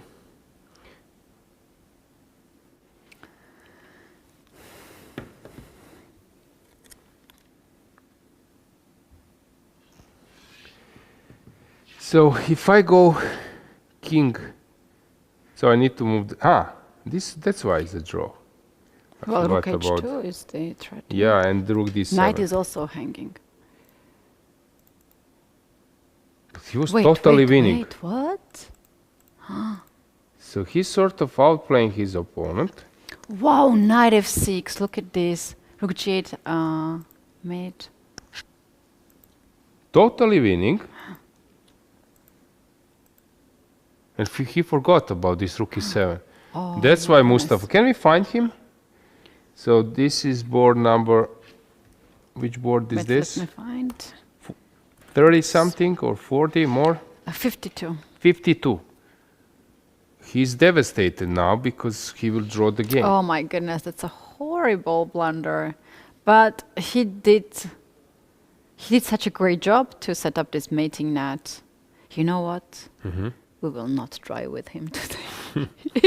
He will Yes, be really please. upset. Yes, please. Was there any moment of your career you played a game and you said that I'm gonna finish this chess career? No, but I had a really special round at the European individual, this event. So I played it many times. So I played it first time Kushadasi, Turkey, 2006. Yes, guys, I'm that old. So 2006. Then I played it Plovdiv, Bulgaria. It was 2008, if I'm not mistaken. Then 2009, Budva, Montenegro. 2010, Rijeka, Croatia. I forgot, I played also 2007. So I played 2006, 7, 8, 9, 10, and then maybe 12, and I'm not sure that I played afterwards, maybe one more. So when I was playing in Rijeka, I was very ambitious at that time, so I was like 26 years old, and I wanted to make improvement. I was 25, 50, and we were staying in Opatija. It's very touristical, known also from Austrian, Hungarian Empire. A lot of like wealthy people in the 18th, 19th century were coming to Opatija. It's next to Rijeka, so players were accommodated there. There are hotels, 5 stars. It was really organized. I should say I have been in Rijeka. It's very beautiful. Yeah, place. but Opatija is even better. So the playing hall was in Rijeka. Okay. And I lost one game, like I made a draw +3, +4 against one Croatian who is a very good blitz player, but you know, you avoid tricks and you win the game. And I totally misplayed it and I made a draw. And you know what I did? It was like 7 kilometers. I started to walk to after the game. I didn't wait for transport for shuttle, and I started to walk. And then, you know, after 1 kilometer, you are still like angry and you are still emotional. Yeah. Then it was dark. Nothing was, you know, around me. It was not simple to walk. Cars were driving like 100 kilometers. And then I said to myself, I was in the middle when back, maybe? Yeah, it's too late to go back. It's too late to go in front. Oh my goodness. And then, you know, I wanted to find a taxi, but at that time, no Uber, no Bolt, and so on. So this was how I punished myself, but the end I managed to catch a cab. And you know what? Goodness. Those like sequences help you to realize that chess is not the worst thing in your life, but that you shouldn't take this so serious. Oh yeah. And this, you know, refresh, you say, okay, I am having a normal life, you are there, we enjoy chess and you relax. So I think this is very important. We tend to, you know, to consider, especially you have, for example, Vasily Ivanchuk, last few events were horrible, but now I think he recovered, he's enjoying chess, he doesn't take it so seriously as maybe a year ago. This New York World Rapid, then So the bad. European Rapid and Blitz, we were following this in Kosovo It was in so December. bad, yeah. Yeah, so I believe that, you know, to chill, it's quite important. Yeah, it is very important. I think I also played this Rijeka 2010. Really? Yes. Men, individual? It was It men? was together, Together. women and men. Maybe, you're right. This is the event, yeah? Yes. I was playing myself also a lot of Cool, didn't know this. European. But Kangon, how old were you at that time? You were like 17. Yes, I was playing. I quit chess when I was 17, so I played a lot Okay. before. Yeah, I think I played. It was okay tournament for me because now when you're describing, somehow there are events that I just... Nepomniachtchi was playing. It was won by, I don't know by whom, I'm trying to recall. I don't remember anything there because there are some events I'm just trying to erase from my Is it a brain. draw? Wait, why the handshake? It's a draw, yeah. Oh, by the way, it's a Georgian guy here, Luka Akila. It's a very, very talented guy, 23,480 only, FIDE master, but... We were commentating together European teams. He was playing for BRC team, right? Yes. And actually He's very talented. he guy. made some good results, Yeah. if I'm not mistaken. Yeah, I don't know. Unfortunately, his rating is not as high as it should be. I'm not really close to him to know. He's very, very nice and polite guy. I've seen him in many events, and all I know is like he's much stronger than his rating is. So yeah, Ilmaz was so Okay, tough devastated. He result just offered for a draw after king to g2. Let's right? check how Kovalenko is doing. Is he able to create something? He's on low time. At least his king look is... at Mustafa. Oh no. What This is so devastating just to see him on the camera. Quite difficult to face situations like that. Yeah, I'm, feeling bad for my colleagues, Since I know Yeah, that to answer myself to that question about like if I ever thought about quit chess, I thought only once in my life. I never really thought about it, even with very, very bad like final rounds. I thought only once, and I did it. really? Yes, I did it. It was only one time I said I'm gonna quit this, and I did it. It never came. Okay, it's not right to say never came back, but you know, professionally never. So yeah. Kovalenko pushed f3, played queen c3, and he's trying to create something. Maybe we can go full screen. I believe that we have a nice angle. Okay, a little bit far, so maybe we should bring the board back that you could see better what's going on. A great player. Kovalenko is Yeah. this amazing player.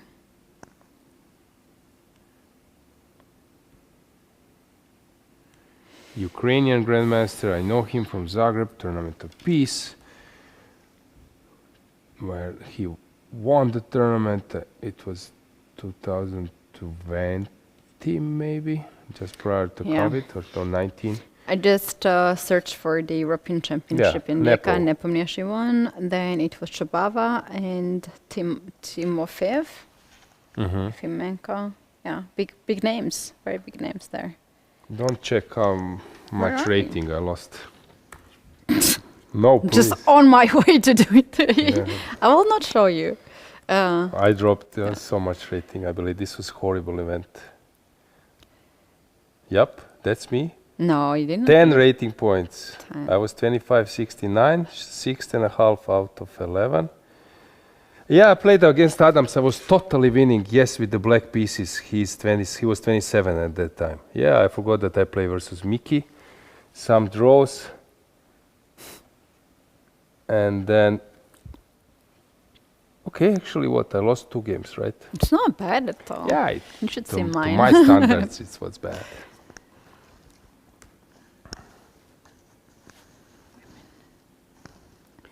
So Kovalenko, what is he up to? The point of this queen c3, let's bring the board, is to stop knight e6. Since now when you take queen e7, at least the knight is protected. However, after this, it's a draw anyway. I don't know. This is not the right move. Maybe just start. I played this so one. bad tournaments. I Really? was 32. Yeah, my rating was higher than I have now. Oh my god. Yeah, that's why I Who don't. won? PM won. Pia Kromnik won. Schlimta and then Sochka. There are some events I just erased from my memory. You know, just doesn't exist anymore.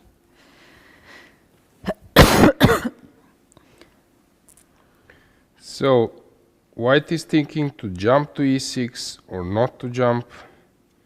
The question is now.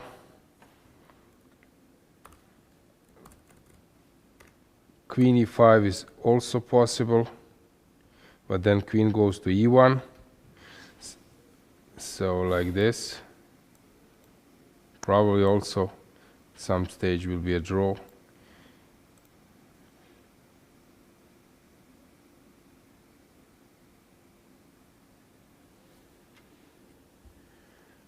And we have a move. It was knight e6, if I'm not mistaken.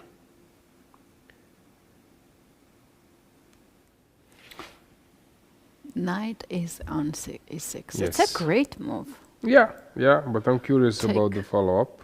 Queen e7. Oh, I love this move.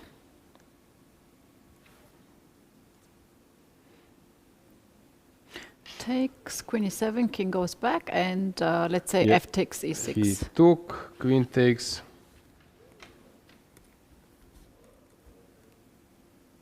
He's looking for the score sheets. The arbiter is other side. He's panicking. I don't know, like, I should not be commentator who actually picks the player. I know that, but Kovalenko is the player that I want to see him in the World Cup. I want him to qualify. Whatever place he takes, I really, really want to see. He's an amazing player, and whenever he's in a good shape, he really knows how to entertain chess fans.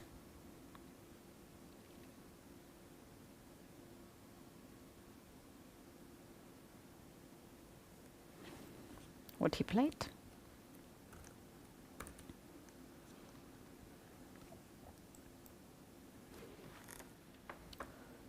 He captured the knight.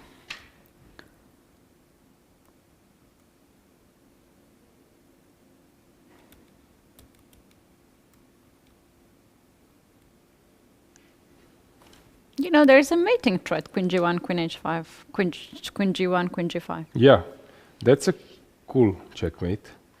Queen goes to g1 and g5. Or queen g1, queen h2 to win the queen. But white has enough resources here to make a draw. Queen e7, queen d8. King h8. Queen d8. Probably king should climb at some point. So for example, queen e7, king h8, let's say queen f8. Knight g8. Knight g8, and now something like, what if I push? e7, I think it's possible. Queen g1. Or queen e5. King f4. Yep. Queen g5 is a bad move actually, because after taking on e4, you have to take with the queen. Yeah, but and knight is not capable to catch the pawn on a6. So still some possibilities to get a decisive game.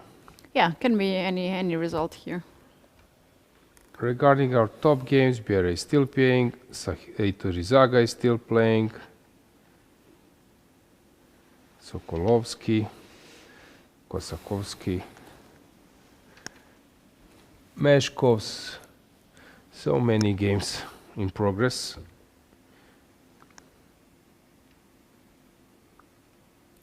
So he gave check, king went down, check, King king h7. h7, check, king h8. Do you think it's worthy for black to risk and play? Okay, not risk, but to continue with No, knight g8? he will play He will? something. But the problem is that his opponent has enough time. Yeah, 7 minutes. So I was wrong in my prediction. I was expecting that Kovalenko should be able to win this round as well.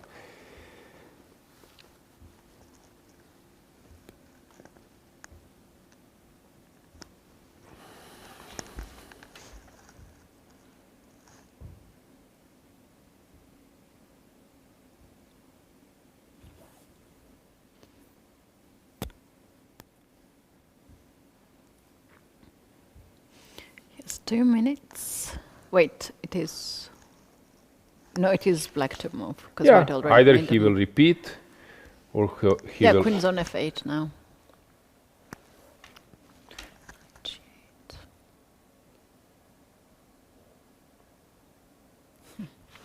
Yeah, in the meantime, let's just check the game we were following where two knights are trying to win the game without allowing black possible chance to sack it. Yeah, white is progressing really good, right?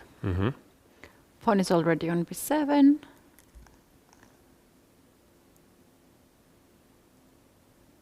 So the ideal concept is to come to a6 and then King b6 and knight c7. yeah, or yeah. Or no, sorry, I got too excited. Three knights. So what did you? No. I wanted to give up both knight for bishop and then Yeah, king and, to, but it's stalemate. and Yeah. then still knight. Yeah.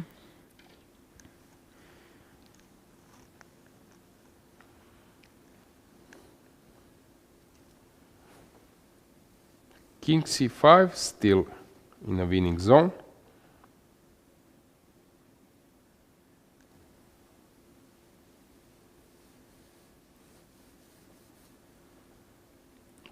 So king can move But knight b6 is coming, king c6. I believe that that's it.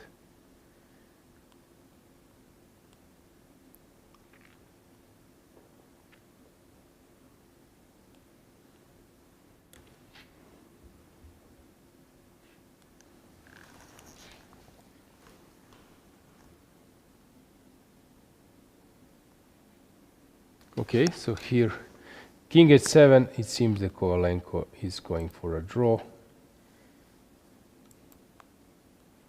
He doesn't see a chance to go for a win. Yeah. So, tough game for Igor. He always have this kind of remark after the game, if the game is a bit longer. So, a draw in this game. David Navara is actually fighting for a draw, which is a bad sign for him. Going up to Bierre versus Malek. It seems that being 2 pawns down, white is not better at all. This is an unexpected outcome.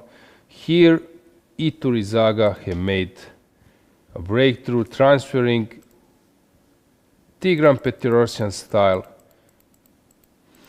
king's lift, and yeah, opening the position on the other wing. A masterpiece, I would say.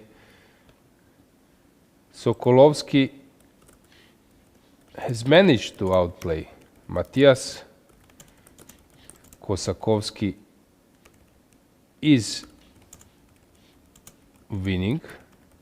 So this is done deal. Beidulaeva lost. So basically we are finishing our games. Not much is going on. So let's stick to Bierre. Let's see, is Jonas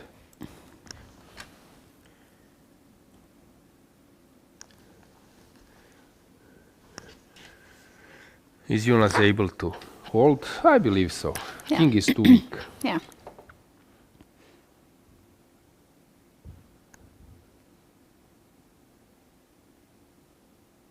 Yeah, king is too weak.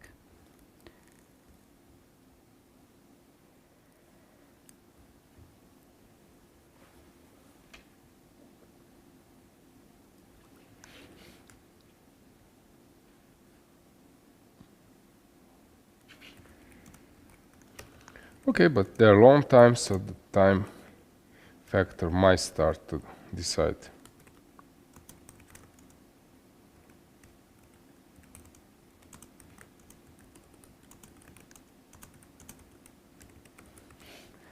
Jonas thinking.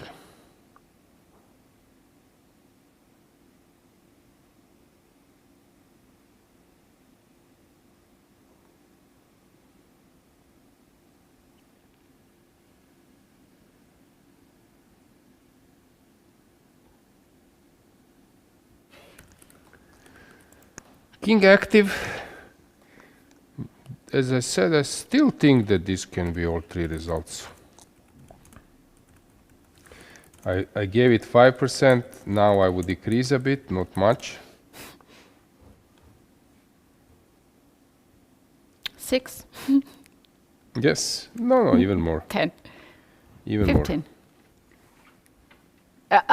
He got his thing back. He's looking now to his opponents. No, whenever he has chance, he likes to. more. Yeah. Katie, you're a great analyst. Yes,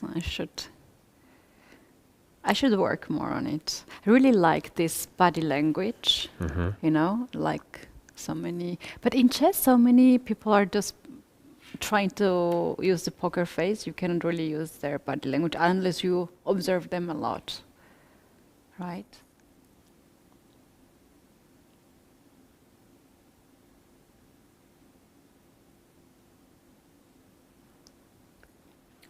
But also white has chances. It's completely unclear to me now.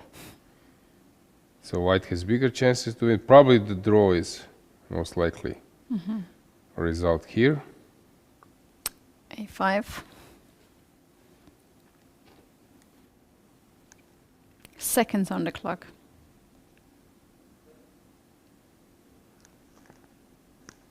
Now we are in blitz mode since it's not so simple to be precise.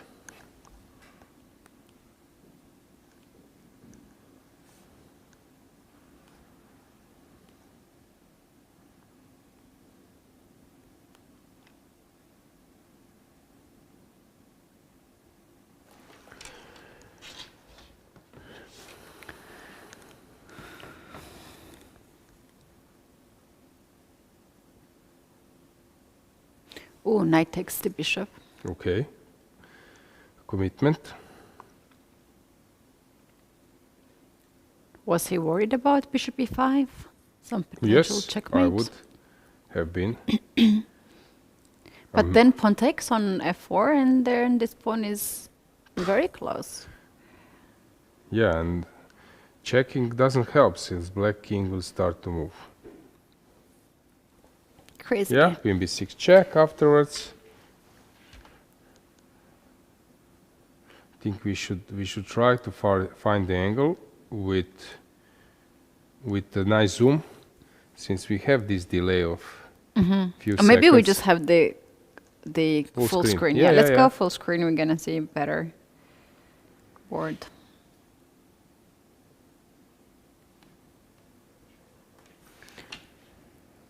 From the other angle, right? We might just have this angle on this board. It should be a draw, however. It's not so simple. a5, a6 is coming. Yeah, this would be a perfect angle. I don't know, do we have an option of zoom?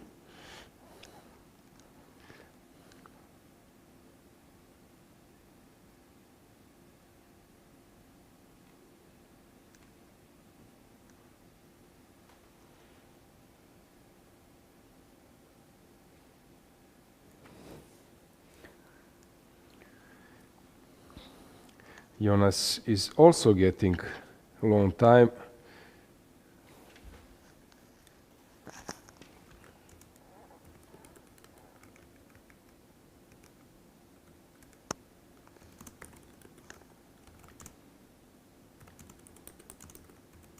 King d7, king is running, some checks. King b6, king d7. Most likely it will be a draw.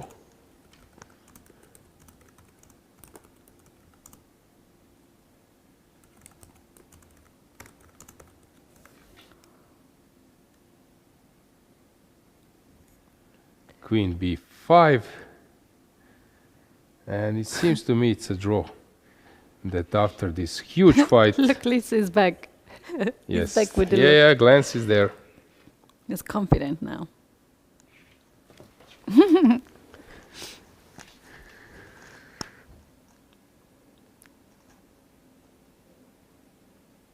Now I'm just thinking, as I already know how to, like him, how he's evaluating the position, all I need to know is how to play chess well, and I will be ready to face him.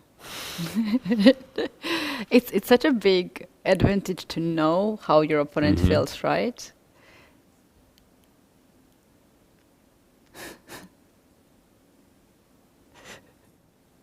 Yeah, he's trying to see confirmation for a draw. What is happening? Okay, now. Draw? Okay, so first you want to, to check with your opponent, Yeah. and then you only want. His opponent was not even looking at him. Yes. But this was a huge fight. Kudos for both players. Huge Yeah, it's fight. so But also tough. on the first board, they had, oh my god, crazy game. Even it ended in a draw, it was not a peaceful game. Basically, we don't have any game to follow except to see how Sahidi will play with Iturizaga. So let's just briefly check the final moments of that game. And we have actually we are concluding our day. We have the results. So Kohanishan, and he is... It's him Yeah, only on yeah. the top 10 boards who won, and David Anton. But David Anton being half point Yeah, half down. a point. yeah. So it means that Hovhanessian has now solo leader. 4 out of 4. So let's go to Iturizaga versus Sahidi. So interesting, right? After with 501 players, after 4 rounds, there's only one sole leader. This already says how big is the competition here.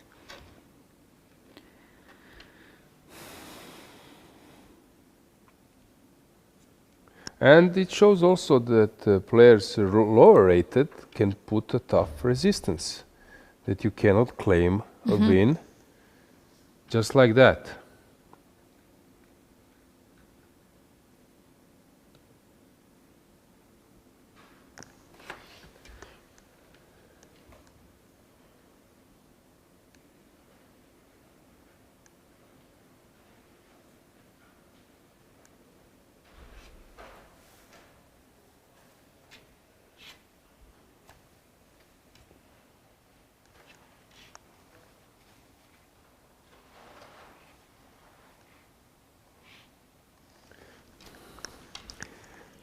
By the way, David Navara has made a draw, and let's follow final moments of this game. So Samir is getting closer to his final GM norm. I think it's like a matter of time, but still he's lacking a little bit some more, I would say, grandmaster style of play. So I believe that he's very determined and focused. However, in his games, a little bit, to put tougher resistance to his future colleagues.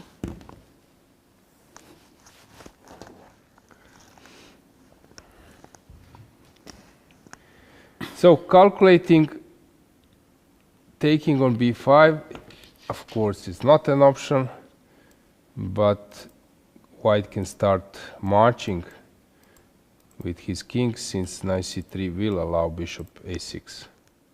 That's why this position is bad. So king comes up, same will happen for White. Now this king can go all the way to g4, push f5, then king Yeah, on yeah, yeah, e5, and This and is bishop the can key. easily zugzwang the knight.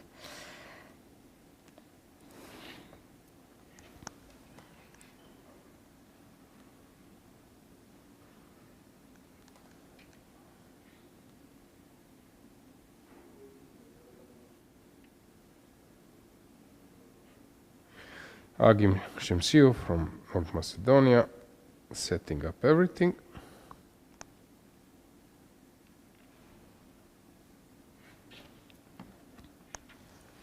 Yeah, let's just summarize, because this game can continue longer, and we need to keep the energy on. This has been only round 4. We're going to have 11 rounds at the European Individual Chess Championship before we crown the champion and the winners. So we had on the first 2 boards draw. Hovhanessian is the only player who managed to win, and he is a sole leader.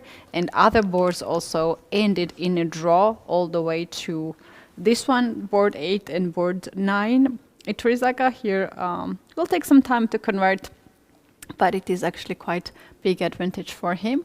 So we can call it a day and come back for the 5th round. Tomorrow we will not have the round here. This is the first day off for the players. They will have another day off as well, so it's so much needed to have good rest and to have good preparation as well, as the tournament is quite demanding and takes a lot of energy. We're gonna also rest a little bit ourselves. I know Alois is planning to play some paddle, so update us with the information who will be your opponent. And we're gonna have also our co-commentator Anna Maya back joining us for the round 5. So that's it from my side. Thank you guys for watching. I loved to work with you as always, Alois. It was so much fun, and maybe you can I just end want the to show. want to summarize that I've been in similar situations where players are focused on their games one by one, but still you are here with a reason. You have clear goal That's probably either top places, maybe World Cup qualifiers, norms for something. So I believe that some of the players are already happy with the first part of the tournament, or let's say like smaller part of the tournaments. Those ones who are not happy with the result for sure will try to recover, to rest, to find some new energy. And it's possible in this event that we will see players winning like 3-4 at least games in a row.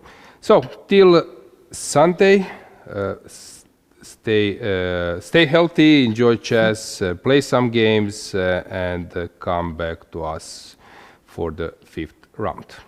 Bye. Bye bye.